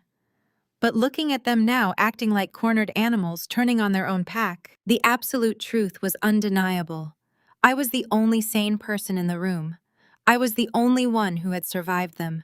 The taller state investigator had finally seen enough. He stepped forward, his expression hardening into stone. He signaled to his partner, and they moved swiftly into the center of the room, completely ignoring the screaming matches happening around them. Richard Wilson, the taller investigator, commanded his voice, cutting through the shouting with absolute, unyielding authority. My father stopped yelling at Patricia. He turned around, his chest heaving, his eyes wide with a sudden returning terror. The investigator reached to the back of his belt and pulled out a pair of heavy silver steel handcuffs. The metallic clinking sound immediately silenced the entire room. Patricia clamped her hands over her mouth. Jasmine stopped clutching Connor's jacket and stepped backward, her eyes glued to the restraints. You are under arrest for federal embezzlement, wire fraud, and grand larceny, the investigator stated, grabbing my father's arm and aggressively twisting it behind his back. You have the right to remain silent. Anything you say can and will be used against you in a court of law. No, Richard gasped, struggling weakly against the investigator's iron grip. You cannot do this. You cannot arrest me at my own birthday gala. Please, this is a misunderstanding. The second investigator grabbed Richard's other arm, securing it behind his back. The sharp, unforgiving click of the handcuffs locking into place echoed loudly over the soft jazz music that was still faintly playing from the ballroom down the hall. They patted down his custom tuxedo pockets, removing his phone and his wallet, treating the powerful shipping tycoon like a common street criminal. Richard realized there was no charming his way out of this. There were no bribes to be paid, no politicians to manipulate, and no favors to call in. He was being dragged away in front of the entire city. He frantically whipped his head around, his terrified, desperate eyes locking onto me one final time. He was sweating profusely, his face contorted in absolute agony as the investigators began to march him forcibly toward the door. Chloe. Richard screamed, his voice breaking into a pathetic, high-pitched sob. How could you let them do this to me? You are my daughter. You know the governor. You have his ear. Call the governor right now. Call him. I did not reach for my phone. I did not break my posture. I just stood in the center of the lavish study and looked at the man who had spent 32 years making me feel completely insignificant. He was sweating through his bespoke tuxedo, his wrists bound in heavy steel, begging me to use the very political influence he had mocked just moments ago. He was demanding that I shield him from the consequences of his own boundless greed. I do not just lack the power to stop this, Dad, I said. My voice was absolute ice. The temperature in the room seemed to plummet instantly. I did not yell. I did not need to raise my volume to command the space. I spoke with a quiet, devastating clarity that ensured every single syllable would be captured perfectly by the reporter's digital audio recorder. I do not have a magic red phone to the governor to make federal warrants disappear. I continued taking a slow, deliberate step toward him. And even if I did, I would never use it. Because I am not a bystander in this investigation. I am not a passive observer who just happened to be in the room when the state decided to audit your shipping company. Richard's desperate, ragged panting hitched in his chest. His eyes widened to an impossible degree, frantically searching my face for any hint of a joke, any sign that I was bluffing. I am the one who provided the forensic data analytics software to the state auditors, I stated, locking my eyes with his. When the state government launched its new anti-corruption initiative last spring, they needed a system capable of tracking laundered money through complex corporate shell networks. They contracted Zenith Data Solutions. I built the algorithm that caught you. The absolute shock that rippled through the room was palpable. I watched the last remaining shreds of my father's ego shatter into dust. You thought you were a genius, didn't you? I asked, my voice echoing off the mahogany walls. You thought routing your employees' retirement funds through 20 different offshore holdings and dummy payroll accounts made you untraceable? You thought because you played golf with politicians and hosted charity galas, no one would ever bother to look closely at the math. But my software does not care about your country club memberships. My code does not care about your expensive tailored suits or your carefully curated image of black excellence. It took my algorithm exactly 4.2 seconds to flag your entire shipping empire as a massive systematic fraud. Richard's mouth hung open. He tried to inhale, but it sounded like he was choking on oxygen. When your company's name popped up on the state's red flag report, the lead auditors called me into a private meeting. I told him, stepping even closer so he could see the absolute void of sympathy in my eyes. They asked me if there was a conflict of interest. They realized the targeted corporation belonged to my father, and they asked me if I wanted to recuse myself from the investigation. They gave me the opportunity to step away. I paused, letting the weight of my next words gather in the air. I told them to proceed with the maximum possible penalty. I handed over every single encrypted file my system had recovered. I mapped out your entire criminal enterprise for them and handed them the keys to your front door. I did not protect you, Richard. I orchestrated your downfall. Absolute silence fell over the room. It was not just quiet, it was a total suffocating vacuum of sound. Richard's knees buckled. It happened so fast, the two state investigators had to quickly brace their stances, gripping his arms tightly to keep him from collapsing completely onto the hardwood floor. The sheer physical weight of his ruined life crashed down on him all at once, and his legs simply refused to hold him up anymore. The imposing, terrifying patriarch of the Wilson family was reduced to a dangling, hyperventilating mess, his expensive leather shoes scraping uselessly against the Persian rug. He stared at me with empty, dead eyes, finally realizing that the daughter he threw away into the rain was the exact mechanism of his total annihilation. Behind him, Patricia dropped heavily to her knees. She hit the floor hard, not caring about the shredded financial documents beneath her, or the fact that her designer gown was pooling awkwardly around her legs. She covered her face with both of her hands and let out a raw, guttural wail. The reality of her ruined life had finally set in. This was not a social misunderstanding she could smile her way out of. This was not a temporary cash flow problem that could be fixed with a fresh line of credit or a new fraudulent loan. The state had frozen her assets. Her husband was going to a federal penitentiary. The stolen money that had funded her elite existence, her social climbing, and her vicious arrogance was gone permanently. "We have nothing," Patricia wept, the sound muffled by her trembling diamond-covered fingers. She rocked back and forth on the floor, sobbing uncontrollably. We have absolutely nothing left. Jasmine stood paralyzed against the wall, her pristine facade completely decimated. She looked at our mother weeping on the floor, then at our father hanging limp in the arms of the state investigators, and finally at me. For the first time in her entire life, my older sister had absolutely nothing to say. There was no clever legal loophole to exploit, no condescending remark to make, no golden child privilege to hide behind. She was staring at the architect of her family's destruction, realizing that her entire reality had been dismantled with flawless, inescapable precision. "Time to go!" Mr. Wilson, the taller investigator, said, his voice entirely devoid of sympathy. He hauled Richard upward with a sharp tug, forcing the broken man to stand on his own 2 feet. The second investigator stepped forward, taking a firm hold of Richard's other arm. They turned him around, roughly steering him toward the open, heavy oak doors of the VIP study. The hallway outside was packed tight. The elite guests of the black tie birthday gala had not dispersed. In fact, more people had abandoned the main ballroom to witness the unprecedented spectacle.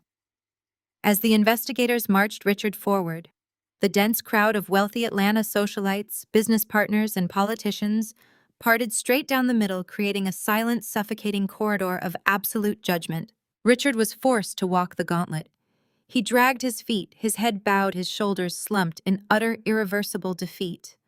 The heavy silver handcuffs binding his wrists caught the light from the crystal chandeliers overhead, a glaring, undeniable symbol of his criminality broadcast to the very people he had spent his life trying to impress. Nobody spoke to him. Nobody offered words of support or reached out a comforting hand. The very people who had been eating his catered food and drinking his expensive champagne just an hour ago were now looking at him with sheer, unadulterated disgust. I watched dozens of smartphones held high in the air, their screens glowing, as the city's upper echelon eagerly recorded his humiliating perp walk. They marched him straight into the main ballroom, heading directly for the grand entrance. The jazz band had stopped playing. The room was deathly quiet, save for the heavy footsteps of the investigators and the frantic, continuous clicking of the reporter's camera directly behind me. Richard was paraded right past the towering ice sculpture he had commissioned specifically for his birthday. The massive sculpture, carved into the majestic shape of a commercial cargo ship to honor his legacy, was already beginning to melt under the warm ballroom lights. Water dripped steadily from the icy hull, pooling heavily onto the expensive linen tablecloth beneath it. It was a perfect poetic reflection of his vanishing empire. The heavy glass doors of the country club were pushed open, revealing the flashing red and blue lights of multiple state police cruisers waiting in the circular driveway. The investigators marched Richard out into the humid Atlanta night air, marching him right past the ice sculpture and the whispering elite, securing his permanent removal from the world he had sacrificed everything to control. The flashing red and blue lights of the state police cruisers slowly faded through the massive glass doors of the country club, leaving behind a ballroom that felt like a desecrated tomb. The jazz band had abruptly stopped playing, hurriedly packing their brass instruments into velvet-lined cases, as if the very air in the room was contaminated. The towering ice sculpture of the cargo ship, my father's monument to his own ego, gave a loud, sickening crack. A large chunk of the frozen hull snapped off and shattered against the marble floor. I turned my back on the entrance and surveyed the wreckage of Atlanta's most elite social circle. The wealthy guests who had been perfectly happy to drink my father's expensive champagne a few minutes ago were now scattering like roaches under a spotlight. The reporter was standing near the doorway of the VIP study, her fingers flying across the glowing screen of her tablet. She did not even bother asking for a follow-up comment. She had the audio recording of the entire confrontation, the confession of identity theft, and the exact moment a prominent shipping executive was arrested for federal embezzlement. I watched her tap the screen one final time.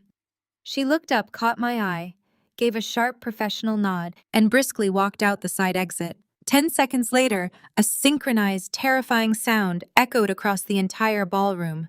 It was the simultaneous buzzing and chiming of 200 smartphones receiving a breaking news push notification. The local financial magazine had just published the exclusive story directly to their digital front page. I watched the city's most powerful politicians, pastors, and business owners pull their phones from their tailored pockets and designer clutches. I watched their eyes widen as they read the headline. I watched them look up from their screens and cast glances of pure, unadulterated revulsion toward the center of the room where my mother and sister were still standing. Patricia scrambled up from the floor, her heavy sequined gown wrinkled and stained with spilled water from the melting ice sculpture. She frantically tried to smooth her hair, desperately attempting to piece the shattered mask of her high society persona back together. She saw the wife of a prominent mega church pastor walking quickly toward the coat check. "Sister Thompson, please wait," Patricia called out, her voice trembling, but thick with forced familiarity. She reached out, trying to grab the woman's silk shawl. "This is all just a terrible misunderstanding. The auditors made a mistake. We will be at service on Sunday." The pastor's wife did not just pull away. She physically recoiled, slapping her hand over her silk shawl, as if my mother's touch would infect her with federal charges. She looked Patricia up and down, with an expression of absolute disgust, turned on her heel, and marched out the front doors without saying a single word. Within 3 minutes, the grand ballroom was entirely empty. The elite of Atlanta had abandoned the Wilson family with ruthless, breathtaking speed. They deleted contact numbers, canceled standing brunch reservations, and severed decades of social ties before they even reached their luxury cars in the valet line. Jasmine was standing near the deserted bar, staring blankly at her own smartphone. She was swiping frantically, her perfectly manicured fingers trembling. Her banking app was flashing bright red error messages. Her joint accounts with Connor had already been locked, and the state had frozen her personal credit cards tied to our father's shipping firm. The brilliant, untouchable corporate lawyer was suddenly holding a piece of useless glass, stripped of every single financial safety net she had ever known. Patricia slowly turned around to face me. The room was completely devoid of anyone she could perform for. There were no cameras left, no politicians to impress, no wealthy neighbors to manipulate. It was just me, Maya, and the ruins of her life. I expected her to fall back to the floor and weep. I expected her to finally comprehend the catastrophic finality of what had just occurred. But Patricia possessed a level of delusion that bordered on clinical insanity. She squared her shoulders, lifted her chin, and marched back into the VIP study where I was standing. She wiped the smeared mascara from her cheeks with the back of her hand and looked at me with an expression of sheer, unfiltered entitlement. "You need to wire $500,000 to the Harrison and Vance defense firm immediately," Patricia demanded, her voice sharp and commanding, entirely ignoring the fact that I had just orchestrated the raid. "Your father needs the best white-collar criminal defense attorney in the state. They will not take his case without a massive cash retainer, and his accounts are locked." I stared at her, genuinely marveling at the audacity. She was speaking to me as if I were a misbehaving subordinate who had made a minor scheduling error. "You will transfer the funds from your company account by tomorrow morning." Patricia continued, pointing her finger at the floor, as if dictating a corporate memo. "We have to mitigate this public relations nightmare. You caused this mess by handing those files to the state, and now you are going to pay to fix it. We need to hire a crisis management team to spin this narrative before the federal prosecutors finalize the indictment. You owe us this much after ruining the party." Jasmine stepped up beside our mother, her eyes red and puffy from crying over Connor's brutal exit, but her tone was equally demanding. "She owes me too," Jasmine snapped, crossing her arms. "Connor just walked out on me because of this scandal. My reputation at the law firm is completely destroyed. Chloe, you need to put me on the payroll at Zenith Data Solutions immediately. I need an executive title and a salary advance so I can secure a divorce attorney and keep the lake house before the bank tries to seize it." They stood there side by side, demanding my money, my resources, and my protection. They had spent their entire lives telling me I was worthless. They had kicked me out of my own home, stolen my identity to fund their luxury, and laughed in my face when I begged for help to finish my degree. And yet, the very second their stolen empire collapsed, they expected me to open my vault and hand them the keys. I did not raise my voice. I did not move an inch. I just looked at the two women who shared my DNA and severed the final rotting thread that connected us. I owe you nothing, I said, my voice echoing off the mahogany walls with chilling finality. Patricia opened her mouth to argue, but I cut her off effortlessly. I am not wiring a single dime to a defense attorney. I am not hiring a crisis management team to cover up your felonies. And Jasmine, I would not hire you to mop the floors of my server rooms, let alone give you an executive title at a company you mocked just 30 minutes ago. You cannot do this to us. Patricia shrieked, the delusion finally cracking as the reality of my refusal set in. We are your family. You are strangers who happen to know my date of birth, I replied coldly, and your situation is about to get significantly worse. My involvement with the state auditors did not end tonight. Zenith Data's legal team is handing over the rest of the files tomorrow. Jasmine took a step back, her breath catching in her throat. What do you mean the rest of the files? I mean the offshore accounts.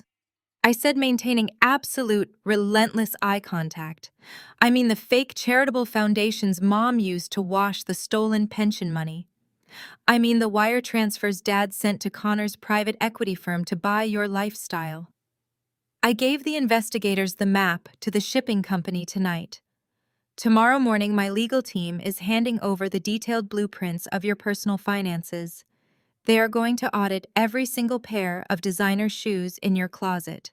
They are going to seize every piece of jewelry you are currently wearing. Patricia gasped instinctively, clutching her diamond necklace. She looked at me with absolute terror, finally understanding that I was not just a spectator to her ruin. I was the architect. I turned my back on them and nodded to Maya. My assistant stepped forward, ready to escort me out of the building. I had no desire to spend another second breathing the same air as the people who had tried to destroy me. Before I could walk out of the VIP study, a man cleared his throat loudly from the hallway. It was Julian, the general manager of the country club. He was a stiff, traditional man who had catered to my parents' every whim for the last 15 years. He had always greeted my father with a bow and a fresh glass of expensive scotch. He walked into the study, now his face a mask of tight professional neutrality. He was flanked by 2 large uniformed security guards. Julian bypassed Patricia completely. He walked straight up to me, offering a deep, respectful nod. Miss Wilson, your vehicle has been brought around to the private exit. Your security detail is waiting for you in the courtyard. Thank you, Julian, I said smoothly. Patricia bristled at the exchange. She took a step toward the manager, trying to summon the last pathetic scraps of her high society authority. Julian, what is the meaning of this? She demanded. Have the valet bring our cars around immediately. And I want the cleaning staff in here right now to pick up this mess. This event was entirely ruined by the catering staff failing to secure the perimeter. Julian did not bow. He did not offer her a drink. He turned to look at my mother with an expression of profound, chilling indifference. He reached into his jacket pocket and pulled out a single sheet of paper bearing the official letterhead of my proxy holding company. I am afraid that will not be possible, Julian stated flatly. The catering staff has already been dismissed for the evening. And as for your vehicles, the state investigators requested that we keep them parked in the lot pending asset seizure. Patricia stared at him, her mouth hanging open in sheer disbelief. You cannot speak to me that way, she hissed. I am a platinum-tier member of this establishment. I have hosted the spring gala here for 10 consecutive years. I pay your salary. Julian did not flinch. He handed the piece of paper directly to Patricia. Actually, ma'am, the new owner of the debt has requested that you vacate the premises immediately. 3 weeks. That is exactly how long it took for the entire legacy of the Wilson family to be systematically dismantled, packaged into a federal indictment, and broadcast across every major news network in the country. I was sitting in the back of my chauffeured town car, heading toward the downtown Atlanta business district. The morning sun was reflecting off the glass skyscrapers, casting long, sharp shadows across the pavement. My executive assistant Maya was sitting across from me, scrolling through the morning briefing on her tablet. She did not even bother looking up as she delivered the rapid-fire updates. Federal prosecutors officially unsealed the 72-count indictment against Richard Wilson. At 8 o'clock this morning, Maya reported, her voice perfectly crisp and professional. The judge denied bail. They deemed him a severe flight risk due to the offshore shell accounts we flagged in the audit. He is currently sitting in a federal holding facility wearing a bright orange jumpsuit. I took a slow sip of my sparkling water. And the shipping firm. Liquidated, Maya replied, tapping her screen to pull up the next file.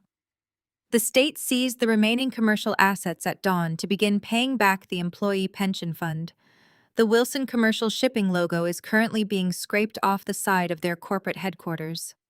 I nodded, feeling a deep, resonant calm settling into my chest. The empire built on my teenage suffering was officially dead. And what about Connor? I asked. Maya allowed a rare, razor-sharp smile to cross her face.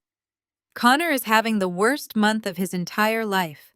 His private equity firm terminated him publicly last Tuesday. They invoked the morals clause in his contract. The board of directors did not want the PR nightmare of employing a vice president whose father-in-law just robbed blue-collar workers blind. To save his own skin, Connor fully cooperated with the feds. He handed over every single document he had on your family to secure his own immunity. I let out a short, dry laugh. Honor among thieves. Exactly, Maya continued. He also filed for an expedited, ruthless divorce. Because your sister's name was tied to the fraudulent down payment on their luxury lake house, the bank foreclosed on it immediately. Connor essentially left Jasmine with absolutely nothing but a mountain of legal fees and a completely ruined reputation. Pull over at the next corner, I told my driver, spotting my usual artisanal coffee shop on the corner of Peachtree Street. I need a matcha latte before my morning strategy meeting. I will be right back, Maya. I stepped out of the sleek black town car and walked into the bustling high-end cafe. The smell of roasted espresso beans and fresh pastries filled the air. I ordered my drink, paid in cash, and turned around to wait near the pickup counter. That is when I felt a sudden frantic tug on the sleeve of my tailored blazer. I turned sharply, ready to signal my security detail waiting outside, but I froze when I saw the woman standing in front of me. I almost did not recognize her. It was Jasmine, the flawless, untouchable corporate lawyer who had worn a $10,000 designer gown to the country club Gala 3 weeks ago was completely gone. In her place stood a woman who looked like she had aged a decade in 21 days. Jasmine was wearing a faded, wrinkled trench coat over cheap sweatpants. Her signature pristine blowout was gone, replaced by a messy, uneven ponytail held together by a frayed elastic band. She wore massive dark sunglasses inside the dimly lit cafe, desperately trying to hide her face from anyone who might recognize the disgraced golden child of Atlanta society. She looked frantic, exhausted, and utterly defeated. Chloe, please. I have been waiting in that corner booth every single morning for a week, hoping you would show up, Jasmine whispered, her voice cracking with desperation.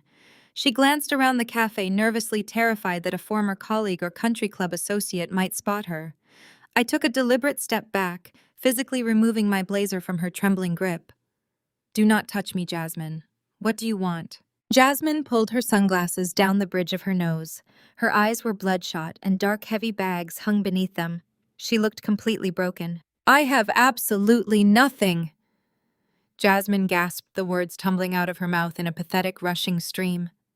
Connor took everything. He filed the divorce papers, emptied our joint accounts before the state could freeze them, and threw me to the wolves. He told the federal investigators that I was the mastermind behind the lake house purchase. The bank seized the property. I had to pack my things in garbage bags, Chloe. Garbage bags. I maintained absolute eye contact, my expression entirely unreadable. Why are you telling me this? Call your country club friends. Call the 6 bridesmaids who drank $1,000 champagne at your wedding. Go cry to the wealthy partners at your prestigious law firm. Jasmine let out a pathetic, stifled sob, covering her mouth with her shaking hand. They fired me, she wept, the tears finally spilling over her eyelashes. The managing partners called me into a boardroom and asked for my immediate resignation. They said my name is completely toxic. They said the Wilson family is a radioactive liability, and they cannot risk their corporate clients associating with a known federal criminal's daughter. My friends blocked my number. The country club revoked my membership. Everyone blocked me. She took a desperate step closer to me, lowering her voice into a frantic, pleading whisper. I am living in a discount motel by the interstate, Chloe. The room smells like bleach and cheap cigarettes. I am eating out of vending machines. I have exactly $50 to my name. You are the only one left. We are sisters. We are blood, Chloe. You won. You destroyed Dad. You proved your point. You won the whole game. Now please, I am begging you, help me. I stared at the woman who had spent my entire life stepping on my neck to elevate her own status. She was standing in a coffee shop begging for salvation, yet she still possessed the sheer, breathtaking audacity to frame my survival as a game I had won. She still thought this was a competition. She still believed that because we shared the same parents, I was somehow obligated to pull her out of the wreckage she helped create. You want my help? I asked, my voice deadly quiet. Jasmine nodded vigorously, a spark of desperate hope lighting up her bloodshot eyes. Yes. Yes, please. You are the CEO of Zenith Data Solutions. You have access to millions in state funding. I just need a job, Chloe. She reached out again, her hands clasped together in prayer. Give me a consulting gig. Give me an executive title on your legal team. Just a $200,000 salary so I can get a luxury apartment downtown and hire a decent divorce attorney to fight Connor. You can hide me on your payroll. Nobody has to know. I am a brilliant corporate lawyer, Chloe. I can protect your company. We can rebuild together. I actually let out a short, sharp laugh. The sound was so devoid of warmth it made Jasmine flinch. You are not a brilliant lawyer, Jasmine. I said, my words slicing through the air like a scalpel. You are a nepotism hire who got a corner office because Richard wrote a massive check to your managing partners. You want to talk about protecting my company. You stood in a VIP study 3 weeks ago and threatened to sue a prominent financial journalist on a recorded line. You completely ignored blatant federal embezzlement because it paid for your designer shoes. You are a walking, talking malpractice lawsuit, and I would not hire you to mop the floors of my server room. Jasmine's face flushed a deep, violent shade of red. The desperate begging sister vanished, and the entitled, furious golden child flared back to life. How can you be so cruel? She hissed, her voice rising in volume. I am your blood. You have millions of dollars sitting in the bank. You can afford to save my life. You owe me this. I did not raise my voice. I simply unclasped my emerald green designer purse. I reached inside and pulled out a neatly folded, heavy stock piece of white paper. I held it between my index and middle finger, extending it slowly toward her chest. What is this? Jasmine asked, staring down at the paper as if it were a warrant. I had my accounting team run some numbers yesterday, I replied smoothly. Go ahead, take it. Jasmine reached out with a trembling hand and took the paper. She unfolded it slowly. Her eyes scanned the printed text. It was an itemized, highly detailed corporate invoice, printed on Zenith Data Solutions letterhead. I watched her eyes widen in absolute horror as she reached the total amount due at the bottom of the page. $142,600, Jasmine whispered, her voice barely audible. What is this? That is the exact cost of the Cabo destination wedding our father paid for. Using my drained college savings account, I explained, my tone carrying the absolute, uncompromising weight of a judge delivering a sentence.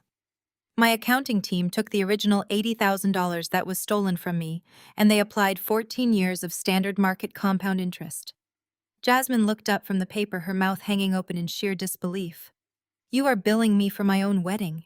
I do not hire liabilities, Jasmine, I stated, my eyes locking onto hers with a chilling, permanent finality. Pay me back for my college fund, and then we will talk. I did not wait for her response. I did not look back to see the tears falling down her face.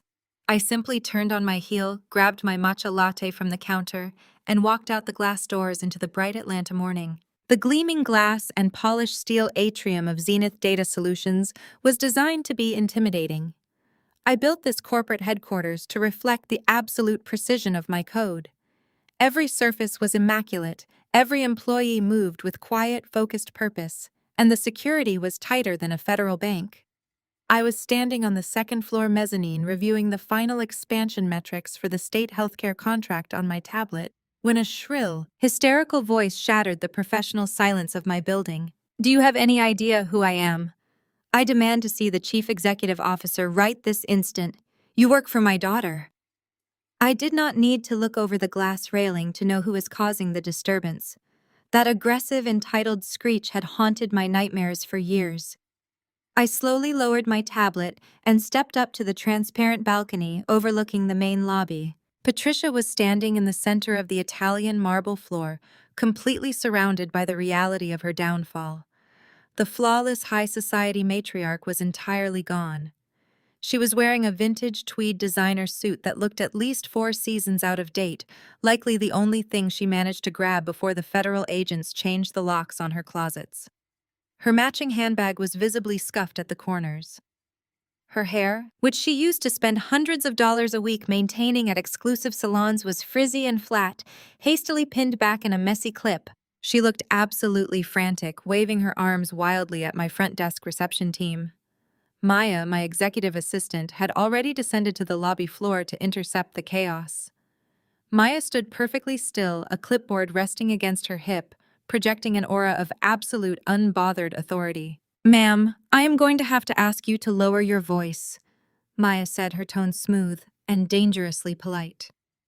"You do not have an appointment, and you do not have security clearance to be in this building.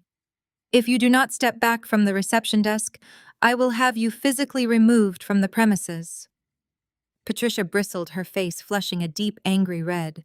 Her eyes widened with the sheer, unadulterated audacity she had relied on her entire life. "Physically removed," Patricia shrieked, pointing a shaking manicured finger at Maya. "I am Patricia Wilson. I am the mother of the woman who owns this entire building. I brought her into this world. I am the reason she has any of this success. You are going to pick up that phone and tell Chloe her mother is downstairs, or I will make sure you are in the unemployment line by lunch." Maya did not even blink. "The CEO has explicitly stated that she has no family members approved for visitor access," Maya replied coldly. "Now I am asking you one last time to leave." I had seen enough. It was time to end this pathetic display before it disrupted my entire corporate operations. I slipped my tablet into the crook of my arm and began my descent down the floating glass staircase. My heels clicked rhythmically against the glass treads, a slow, deliberate sound that echoed across the vast open lobby. Several of my top engineers and data analysts had paused their work peering out from the glass-walled conference rooms to watch the scene unfold. They knew exactly who I was, and they were about to find out exactly who I was dealing with. Patricia heard the clicking of my heels and snapped her head toward the staircase. When she saw me, her entire posture shifted. The aggressive bullying tone she had just used on Maya vanished in a split second. She clasped her hands together in front of her chest, her face crumbling into a mask of pure, desperate agony. "Chloe, baby!" Patricia cried out, her voice cracking as she rushed toward the bottom of the staircase. Maya immediately stepped into her path, holding up a firm hand to block her advance. Patricia stopped straining against Maya's invisible boundary, looking up at me with wide, tear-filled eyes. "Thank God you are here. These people are treating me like a common criminal. Tell them who I am." I reached the final step and stepped onto the marble floor. I handed my tablet to Maya without breaking eye contact with the woman who had spent my entire life trying to destroy my self-worth. "They are treating you like a criminal because you are a criminal, Patricia," I said. My voice was completely flat, devoid of any warmth or familial hesitation. "The ink is barely dry on Richard's federal indictment, and your name is listed as a primary co-conspirator on half of those offshore shell accounts. You are extremely lucky you are standing in my lobby right now and not sitting in a federal holding cell." Patricia gasped, clutching her chest as if my words had physically struck her.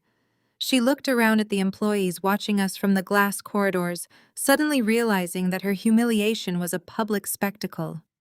She tried to pivot her strategy, falling back on the only defense mechanism she had left. She tried to play the innocent victim. "You do not understand what is happening, Chloe." Patricia pleaded, tears streaming down her face.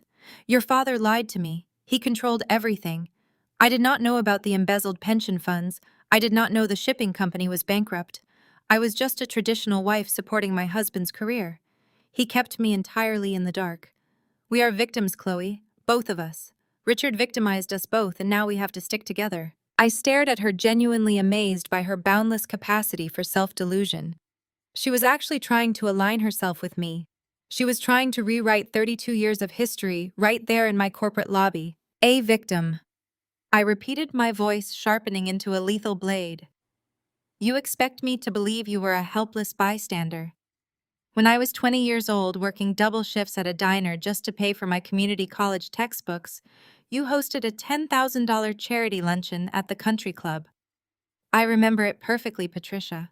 I remember calling you that exact same week begging for $50 because my electricity was about to be shut off. You told me that struggling builds character. Patricia swallowed hard, her eyes darting nervously toward Maya. That was tough love, Chloe. I was teaching you independence. You were wearing a diamond tennis bracelet bought with stolen retirement funds while your own daughter sat in the dark. I fired back, stepping closer so she could feel the absolute heat of my anger.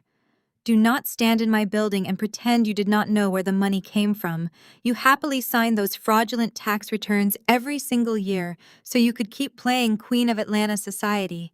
You forged my signature on those credit card applications. Richard might be the one wearing handcuffs, but you were the one who gladly spent the blood money.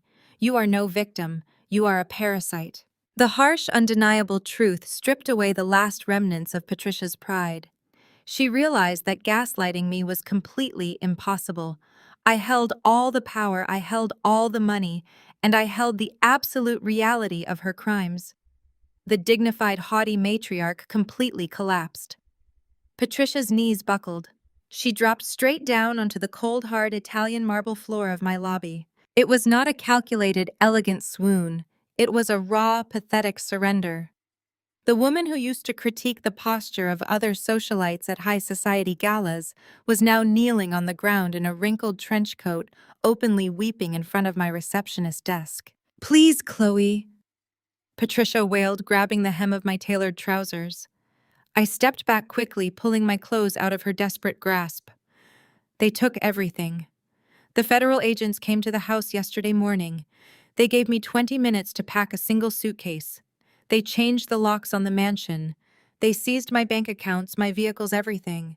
I have absolutely nowhere to go. Go live with your golden child, I said coldly. Call Jasmine. She was always your favorite investment. Jasmine cannot help me, Patricia sobbed, her shoulders shaking violently. Jasmine is living in a cheap motel off the interstate. Connor left her with nothing and her law firm fired her. We have no money, Chloe.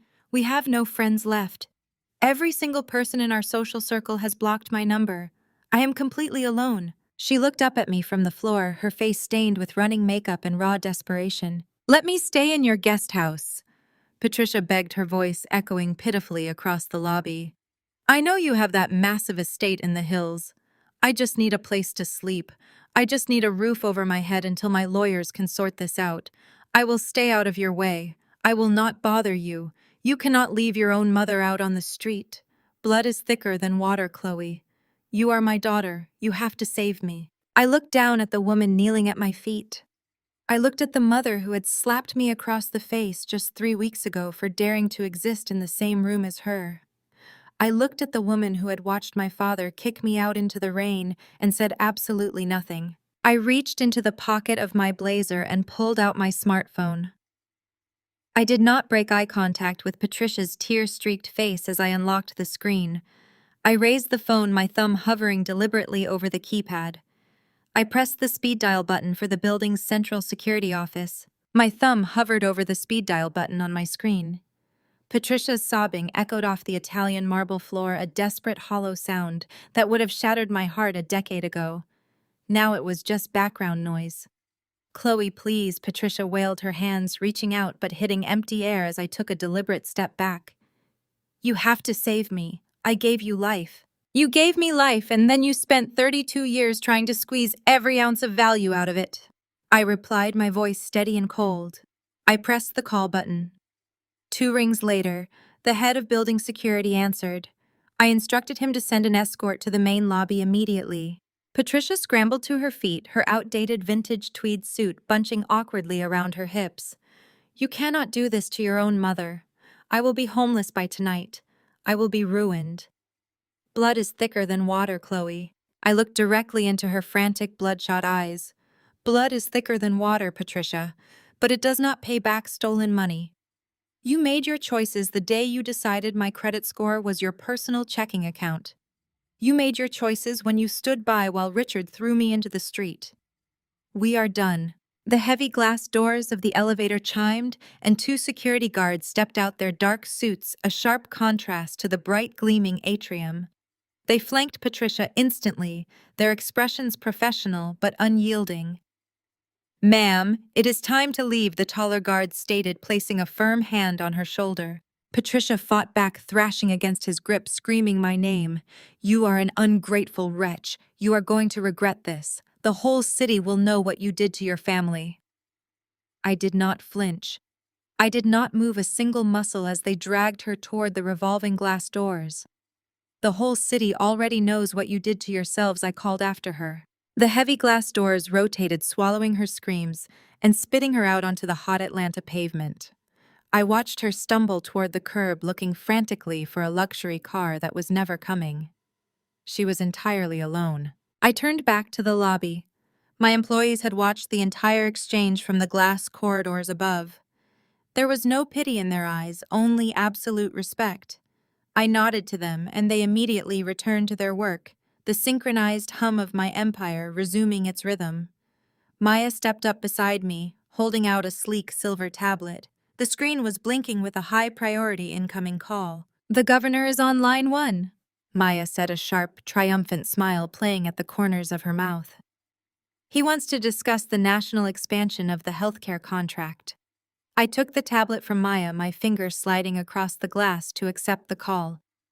"Governor Sterling," I said, my voice projecting absolute confidence. "I trust your legal team has reviewed the expansion parameters." His voice boomed through the speaker, rich with political enthusiasm. "Chloe, your analytics software has the entire Federal Oversight Committee singing your praises. We are ready to fast-track the Zenith data contract across 22 states. This is going to be the largest civic tech rollout in the country. Are you ready to scale up?" "We were born ready, Governor. Have the final paperwork sent to my legal department by 5 o'clock. We launch on Monday." I ended the call and handed the tablet back to Maya. We did not cheer or jump around. We just shared a look of absolute, undeniable victory. The multi-million-dollar deal was closed. Zenith Data Solutions was no longer just an Atlanta success story. We were a national powerhouse. Fast forward 6 hours. The sun had set over the city, casting a brilliant array of orange and purple across the skyline. I was standing in my penthouse in Midtown, the floor-to-ceiling windows offering a panoramic view of the empire I had conquered. The dining table was set with pristine silver and crystal, but the atmosphere was completely different from the suffocating toxic country club galas of my past. There was genuine laughter echoing off the high ceilings. I was hosting a private dinner surrounded entirely by my chosen family. Maya was pouring wine for my lead developer, a brilliant woman who had coded alongside me in a damp basement office 5 years ago. My early tech mentors, the few investors who believed in a young black woman with a bold vision, were gathered near the fireplace sharing stories of our chaotic early days. There was no gaslighting here, no performative wealth, no conditional love tied to my compliance. Maya walked over, handing me a crystal flute filled with expensive champagne. "I saw the evening news," she said quietly, clinking her glass against mine. "The federal prosecutors officially froze Jasmine's remaining bank accounts. They are seizing Connor's assets tomorrow morning. It is a complete wipeout." "They built a house of cards on top of stolen money," I replied, taking a sip of the crisp champagne. A strong wind was all it ever needed. "Well, you brought a hurricane, boss," Maya laughed, turning back to the dining table where my team was proposing a toast to the new national contract. I stepped out onto the expansive balcony. The night air was warm, carrying the electric hum of the city below. I looked down at the streets, the glowing headlights moving like rivers of gold. I thought about the 19-year-old girl who had been thrown out onto a driveway in the pouring rain with $50 to her name. I thought about the mother who stole her identity, the father who tried to steal her future, and the sister who tried to humiliate her. They were all gone, severed from my life with absolute surgical precision. The scapegoat they had tried to crush had become the untouchable powerhouse. I raised my glass of champagne to the glittering Atlanta skyline, taking a deep breath of the free, unburdened air. I was fully in control of my destiny, and my empire was just getting started. The ultimate lesson from this journey is that true security is never found in seeking validation from a toxic environment, even if they share your DNA. Blood might be thicker than water, but it must never excuse manipulation, financial abuse, or stolen peace. Real empowerment arrives when you stop trying to prove your worth to people committed to misunderstanding you. By building absolute independence and setting unbreakable boundaries, you reclaim your own narrative. You alone are the architect of your empire. If you have ever cut ties to protect your peace, please like, subscribe, and share your story down below.